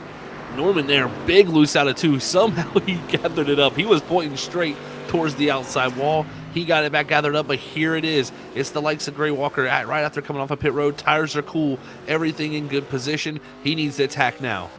7 laps to go for the field as Ronnie Norman trying to find a way to stay ahead of Gray Walker. Walker wants to strike back, and that is a 2.7 second difference between Richard Wolfsfer, Dustin Stallings, and Zach. I'm looking at this as Ballmer finds himself in 10th place. This is a wild one. It really does. Ballmer here, like on pit road now, he's coming in. We'll see what he elects to do when it comes to strategy. But riding on the likes of Richard, I believe this is Gray Walker here. Yeah, coming down into turn 11. As actually it's Norman, as he's going to lose the front end there in the corners. He's going to try to get back going because he's lost a couple seconds up to those guys ahead. As Wolfsfer, once again, it's just 11 where he's losing time up front. But it's 6 laps to go for the 56 machine. Can he find a way to hit every mark right? As it's right behind us when Dustin Stallings are about to close up on William Maple Jr., who just finished up his pit stop, who also took tires. Zach, the pressure is there, and Richard goes off track, off the exit turn 3, and all that, finding your rhythm is starting to fall away. And you also got the worry of what is the 42 going to do? Is he just going to sit behind Dustin Stallings, or will he feel like the pressure of, do I want to push forward to maybe change things up here? That's going to be the huge question for sure, Sam. And, as we've seen these lockups compile for the 56, it's always been on the right front tire, down in the 7, down in the 11. Each time that he locks up, we got to remember, those are the tires he did not change. So those are the most hurt tires on his race car. He feels the benefit of those left sides through a lot of the corners. But when we get to these heavy braking zones, those left sides want to lock up. And he's again flirting with a little bit of a lockup here, but he gets it turned in. Luckily, it should get a good drive off if he's going to keep the power down nice. It's when he's able to really slow it down, stay low. That's when he can defend the best and build these small little gaps, because Dustin has really been catching up over these last 15 laps in those hard braking zones like you noted on Zach. And now 5 laps to go for Richard Wolfsfer here this evening. A season of ups and downs, but man, has he been graced with some comeback moments here tonight. Some what should have been one mistake and you're not recovering times have elevated to where he is in the lead with a chance here for the Castle Smart Alarms Grand Prix. This would be a huge victory for him, as here comes Carl Pooler in the 71 they're coming up to. What's Pooler going to do here before we get to the S's? It looks like he's going to hold station, so we'll see if Wolfsfer has any issues here with that air from that 17 ahead. And right here, they're going to catch him at probably one of the worst spots. Where does Wolfsfer find a way to get around Pooler? Former teammates, former allies, and now under different banners. Carl Pooler, going to be teammate of Dustin Stallings. Does he continue to try to find a way to slow Rich Wolfsfer down? Or does he get out of the way and let the leaders race on? The reason why the 71 can't just lay over immediately, Cameron Taylor, who is that 42 behind the top 2 of 56 in the 00, this is a battle for position between the 42 and the 71. So Carl wants to get out of the way, but he honestly has to use the leaders as a buffer to hold position. Oh, yeah, and this is going to get tight for sure. You want to battle for position. I know Pooler and Taylor is important for them, but You always remember these things as a driver when you get played like this at the end of the races. Now, I don't know if past history has, the 56 done this to the 71 or so, but it's always these things where, as drivers, we don't forget when we catch cars like this in this position and you don't kind of just give it to us. But, at the end of the day, there's no rule that says you have to move out of the way. No, the ruling says if you're a lap car, you have the ability to race the leader to stay on the lead lap. And we've seen Maverick Motorsports, when you're on the lead lap, trying to stay on the lead lap, or if you're 20 laps down, you're going to be racing the leader as hard as you can. And Carl Pooler might have been a former teammate of Richard Wolsifer. Wolsifer is in a 1v3 scenario as he's trying to find a getaway from the lap car who goes wide. Carl gets out of the way, but Dustin and Richard, the fight's back on. Where do you go with 3 laps to go? It's less than 3/10 the difference. And Richard, do you have the tires underneath you to hold off Dustin Stallings? Yeah, he did an important part there, getting through 11 with no attack. That's what you got to do. He's been better through the middle part of the track, through the S's. That's where he builds his gap. Last time wasn't able to do it with the lap car right there directly ahead of him with the air, but now he'll have clean air on the nose of that 56 machine, and this is where he's going to have the most advantage here as we head down the hill. But he's just got to make sure, do not get too deep into these zones. We've seen him all night have these issues of locking up. You just got to back your corners up. Where can you place yourself? And with all this hard, aggressive racing action for the lead, the battle for third is still underway with Ronnie Norman and Gray Walker that are in a similar distance between our top two. Is the battle for third and fourth. It's been fun to see all these drivers back and forth battles, but Zach, this is so critical for Richard. It might have been a slower lap. It might have been hard racing having Carl Pooler ahead of you, but because you had to run a couple of seconds slower, it helped the tires out, it looked like, for those last couple of laps, cooling them down. Now he is pulled away for at least the lap, or was that Dustin cooling off his tires? Because we are to the final dash, the final 2 laps. Who's winning the Castle Smart Alarms Grand Prix from Sonoma Raceway? It's 2 laps to go for Richard Wolsifer.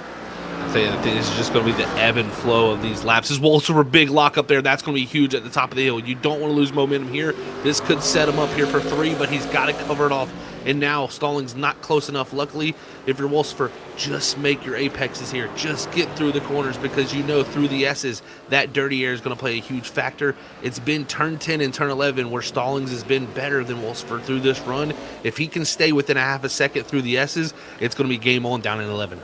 I mean, Richard saw it. There's been plenty of moments for himself that he had a winning pace vehicle, got caught up in early wrecks. Then we think back to the most recent chance of victory at Rockingham, where Richard was dominating until he got kicked out of the server and was no longer able to win, and it went to his teammate of Johnny Wood Jr.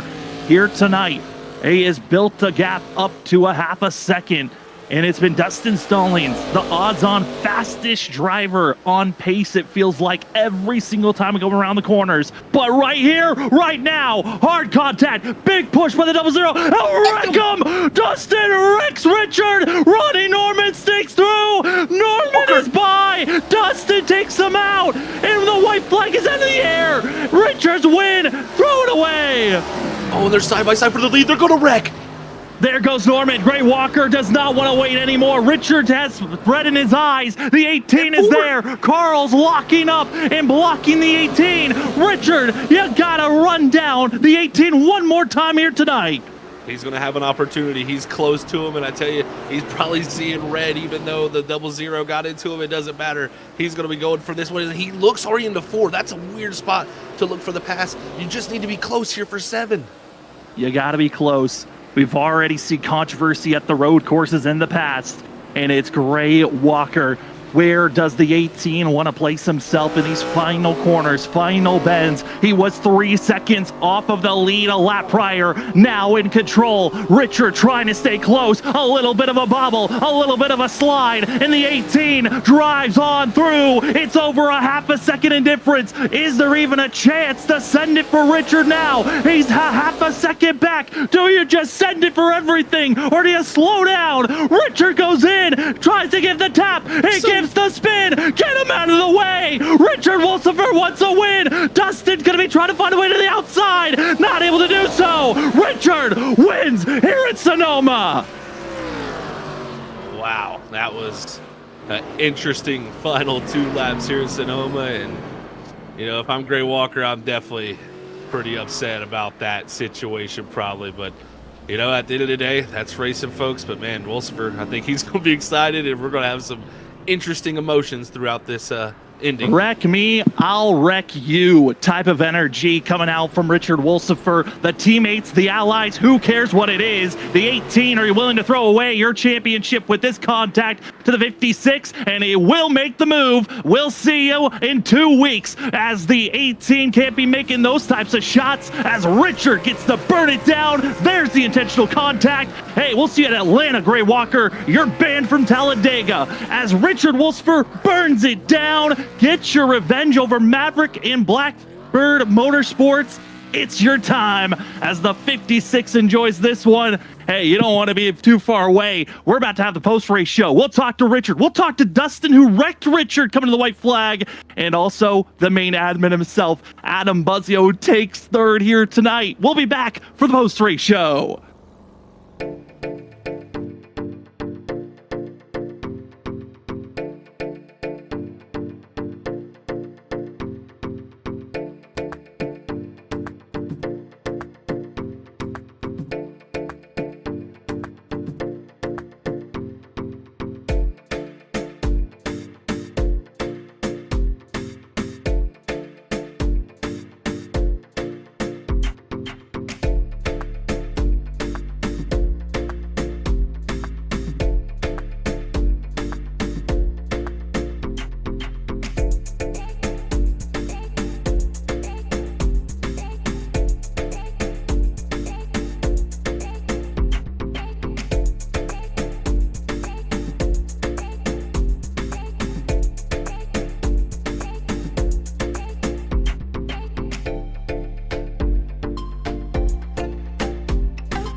And we are back, ladies and gentlemen, for the BRB Sundance Pro Series Season 6, Chase Race number 2. The final call for us here at Freaky Fast Broadcasting before we hand things over to Pit Stop TV for the final 3 races. Why not almost lose our voice on the final lap of chaos? And ultimately, it's the 56 of Richard Wolsifer that will take the victory at the end of the day. Taking a contact, giving a contact later, but victory lane calls for the 56 team. Richard, it feels like this one was not just for tonight. This was for all those moments where it felt like you were gonna win in the past, and finally you got it done. Congratulations on winning here tonight. Man, how are you feeling after that one? Little sweaty. I mean, yeah, glad we pulled that one off. I know it's going to be a very controversial finish there, but I mean, 2 laps to go. I get a punt into the last corner, and I didn't really punt Gray. It didn't feel, but I mean, I got into his right rear quarter, which spun him around. I'm not proud of that by any means, but I mean, take the stage win. We'll take the win. I mean, this kind of feels all right. I mean, feel like I was owed one from Rockingham, but Yeah, I mean, we'll celebrate it tonight and then kind of, collect myself the rest of the week. Definitely interesting in there, Richard. You decided to take two there at the pit stop. One of the only drivers to do that. Take us through that decision call. I really did not know what to do. I had a feeling there were people going to take fuel only. And I figured, fuel's on the left side, might as well take left side tires. Those are the ones that I was wearing out the most. And really on those long sweeping right-hand turns or even the sharp right-hand turns, those left sides kind of gave me a little bit more grip. So I was able to rip around, especially that second half of the track. I was able to kind of use those left side tires to kind of go around those turns a lot better. But yeah, I really had no strategy. It was kind of a make it up as I go situation with the pits. So yeah, no, it worked out in the end. Well, with the contacts all being made all around, I would imagine you are now going to be target number one of the Blackbird as well as Maverick Motorsports drivers. If it wasn't already, we got 3 races left in season. What is going to be your mentality for these final 3 races? I'm just going to go out there and race, man. I mean, I've been number one target from them for a while. So just go out there and race and try to keep it clean. I mean, I felt like I kept it clean all race until the last 2 laps. So, I mean, it was overall a damn good race. It was really fun racing with Dustin and trying to chase him down and holding him off. It was a lot of fun, especially with Cameron Taylor. I mean, if he didn't have his disconnect issue, I think Cameron could have easily got that race or at least a podium and even beat me. He was fast as all get out. He certainly was. Well, Richard, congratulations on finally getting into that win column this season.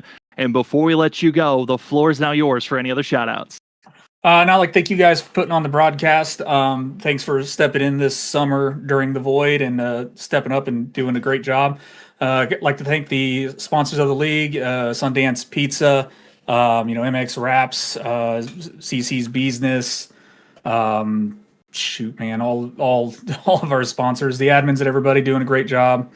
Adam, Steven, Gavin, glad they were able to put this whole league together, and as long as we've been running, so it's been great. Rev Sim Shop also. I knew I was forgetting one. Thank my dad. He tunes in and watches these races. It's great when I can put on a pretty good show for him to watch. Stints built for being on the car, Sim Rap Market, Track Racer, and everybody else involved. So. Well, that will be the 56 machine of Richard Wolfsberg taking the victory here tonight for the Castle Smart Alarms Grand Prix from Sonoma Raceway. Congratulations on the victory, Richard. Enjoy it, and good luck next week at Talladega. Thanks, Sam. As we move from victory lane, we go down to second place. I would imagine the 00 would have loved that today was a double duty of enjoyment. As first and foremost, Dustin, we got to congratulate you on having the discharge day. Congratulations on the new kiddo. I know a win would have capped off how this day has been for yourself, but man, how are you feeling over that insane finish at the end? Yeah, it was fun. I'm not really too thrilled about how somebody got the win, but it is what it is. Just same record playing on repeat, but that's all I'm going to leave it at that. But other than that, contact with me and Cam early on, it kind of put us back a little bit, but with the stage and everything, it kind of gave me a chance to kind of reset, and kind of new tires were going to be a big thing in that final stage, and I was just kind of being patient and just trying not to get my tires too hot. And final stop, just took no fuel, felt confident I could make it to the end with the tires I had, and the end just played out like it did. The contact with Richard, it wasn't really malicious. I figured I was going to have to make contact to at least get beside him or something, but I didn't mean to just spin me and him both. But as soon as we got that last lap coming down the back side of the track into the final corner, I was kind of hoping that him and Gray were gonna spin together, but didn't happen. If I really wanted to, I probably could have just drove through him like he did Gray, but decided not to. So it is what it is.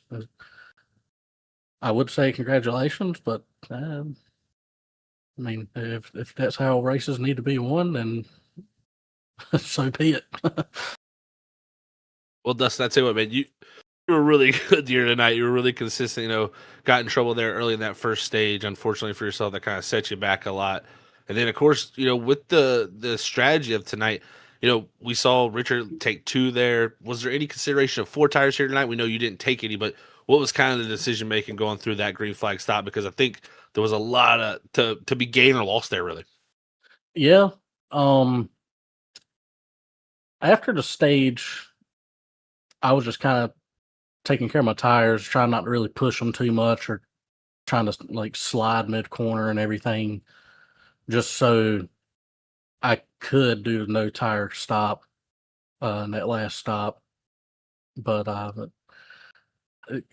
kind of thought about 2 tires, but I felt more confident on just taking none, and it almost worked out.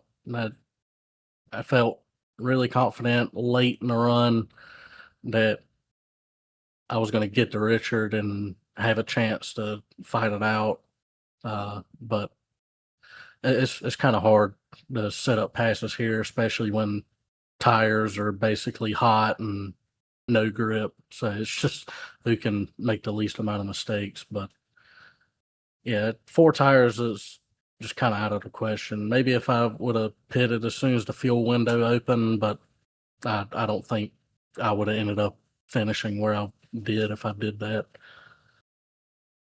Well, Dustin, we saw there at the end, those final 2 laps, 2 similar contacts that were made to get the person into the lead. But I'm curious for these final 3 races. For yourself, you're going to be the points leader moving on. What is your mindset for these final 3 races, knowing that you are the main target, that everyone has to figure out how to get by and maximize their points if they want to beat you for this championship? Definitely going to be survival for Talladega. That's for sure. I don't know if we have found out if Atlanta is going to be the current version or the legacy version. I'll have to check on that. But if it's current version, it's going to be like Dega survival. Legacy Atlanta, that's more of a tire management track. So, for me, I kind of hope it is the old version, but yeah, it's just trying to take advantage of these stage points and try to maximize as much as I can. Luckily, things have kind of started trending up a few weeks ago, but it's just going to be momentum and just focusing on that big goal and try to limit distractions the best I can. Granted, it's going to be kind of tough with a newborn. We got 3 kids now, so that'll be interesting. So we'll see how it goes. Well, Dustin, congratulations on second here tonight. And before we let you go, the floor is now yours for any other shout outs. Give a shout out to you guys on the broadcast. You guys do a great job. Like going back and watching these races. Shout out to BRB, Richard, Adam, and Steven, all the admins, partners, sponsors, you name it.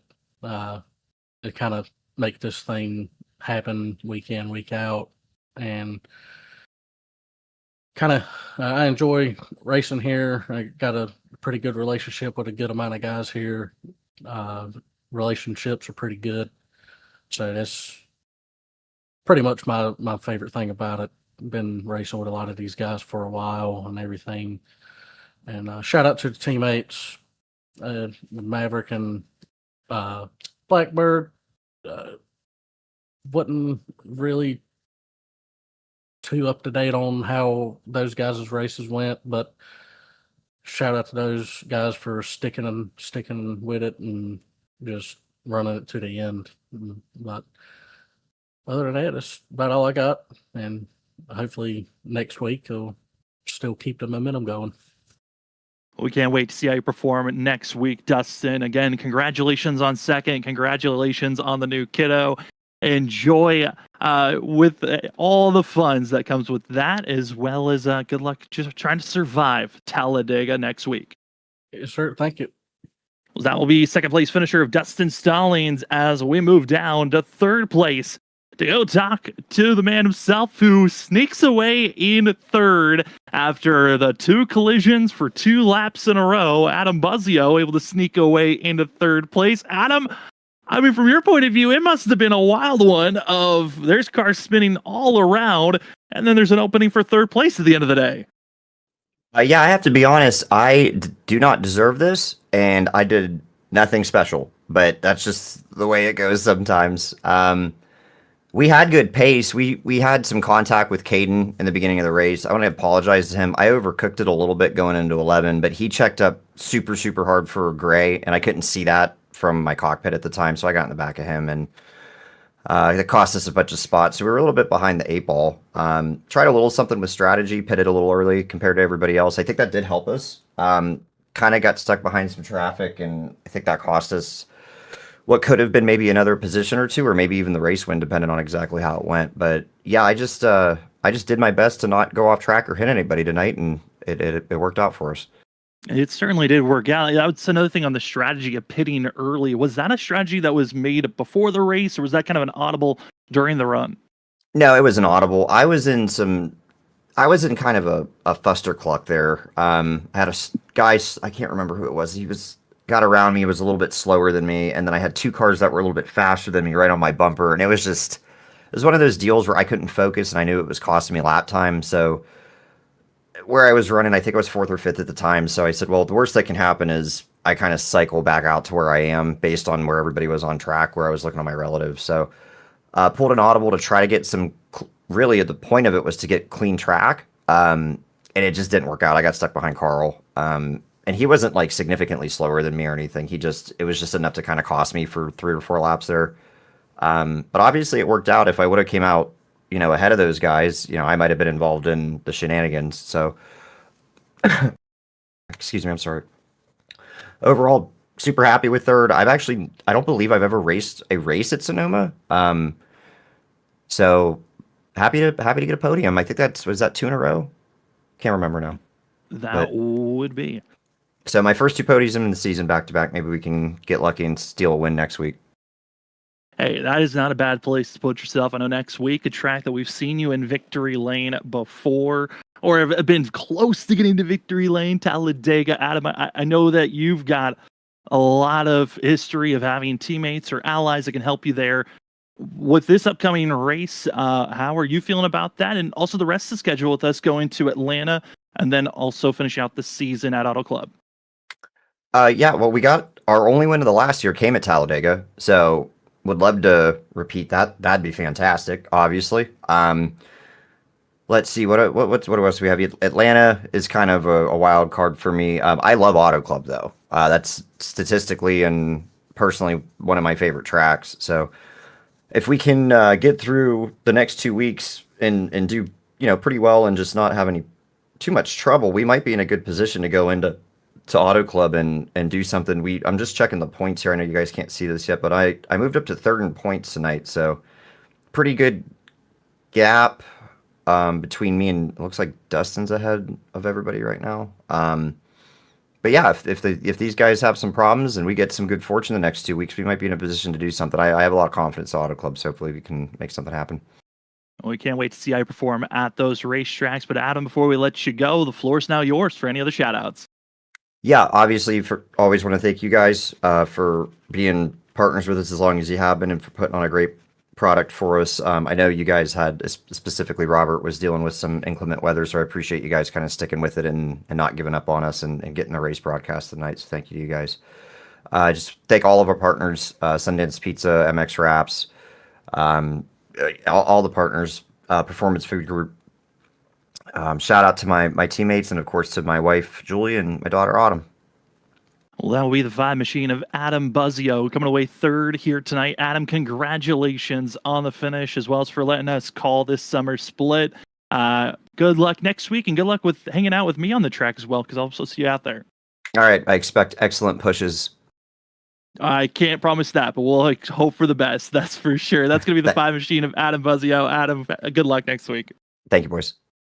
As that finishes up our interviews here this evening, it's certainly a night that drivers will not forget, and a night that might be, it's not even well, this changed the whole entire season. This encapsulates this season as a whole. We started the season off with the drivers running into one another for the lead, drivers taking each other out, and it's something that's just been happening for season 6 of the BRB Sundance Pro Series. And it's kind of funny to hear some drivers' points of view on the wrecks there late, but it's up to you, the viewers. You saw the incidents, you saw the wrecks. Who do you think's at fault? Who made the wrong? Who didn't? As we are going to take a look at our unofficial results here tonight, which should be an interesting one for Race Control of Rev, because I think there's going to be a lot of tickets being sent out of this guy wrecked me, this guy did this, of figuring out how can you find loopholes to penalize drivers, because at the end of the day, your unofficial winner is Richard Wolsifer with Dustin Stalling second, Adam Buzzio sneaking his way into third, Gray Walker from the lead into turn 11, fourth at the end of the day. Fifth goes to Johnny Wood Jr. with Ronnie Norman. Sixth, seventh was going to be Kevin Ballmer with Caden Perkins. Eighth, ninth is Scott Fritz, and Carl Pooler gets back on the lead lap with all the wrecks that were happening and will take 10th place. Yeah, I tell you, that was a wild finish for a lot of these guys. But shout out to Cameron Taylor, man. He could have had possibly a win here tonight. He's going to lose, get disconnected there, and he's going to finish 11th. And then you look down to 15th. I think this is another huge blow. Brendan Maddox there, unfortunately not able to start tonight's race. He's going to end up 46 laps down. Couldn't get to pass Ben Kinney's laps down, and unfortunately he's not going to be in 14th, but have to settle for 15th. And he will be 46 points back from the points leader of Dustin Stallings after this evening, which practically can put him in you need Dustin not to show up for 2 races to make this a championship fight for some of these drivers. It's going to be a fun one overall to watch, but we'll see how things go on moving forward. We do want to say thank you to the sponsors of Sundance Pizza, MX Wraps, Performance Food Service, Rev Sim Shop, CC Business, and Whiplash Sim Cams for partnering up for Season 6 of the Sundance Pizza Pro Series. You see all the sponsors there on screen.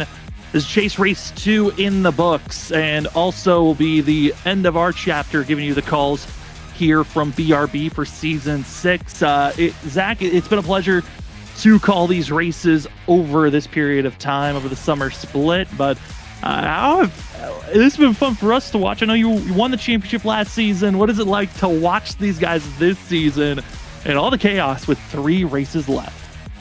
Yeah, it's definitely been fun to watch, man.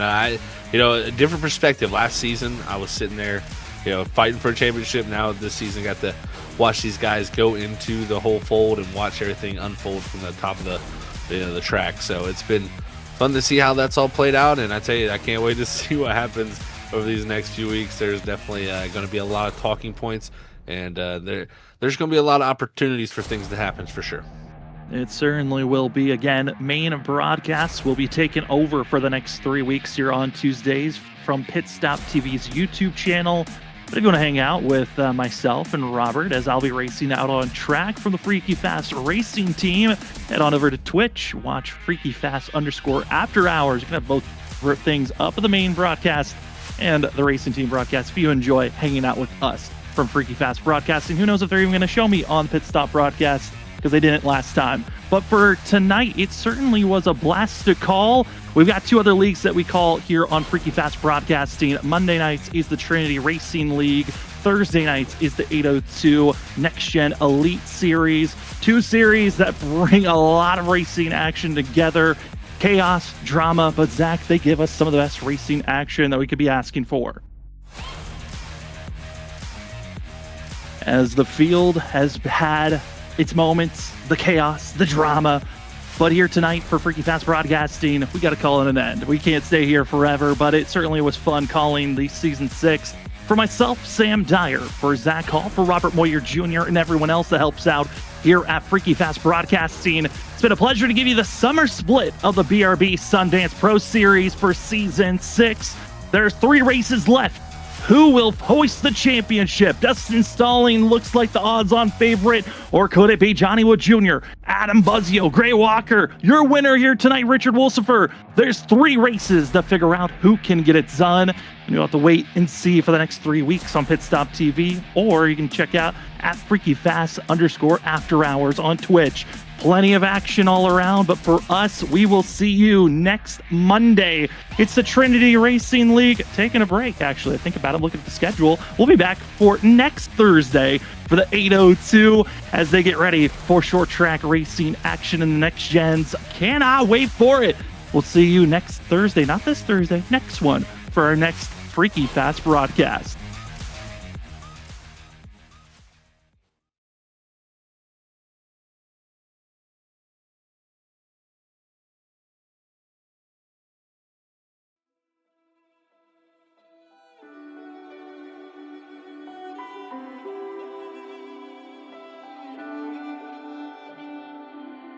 I was standing, staying still, never said what I feel, and every time I took the blame, carried all this quiet shame, 'cause all the pressure in my chest, I've gotta fight to catch my breath, when every step still feels the same, trying not to break. Where do I go from here? Maybe I'll disappear. If I don't try, I'll never know. I'm waiting on you. Where do I go from here? There will be no more tears. Kill the doubt, feed the fire, hear the voice inside.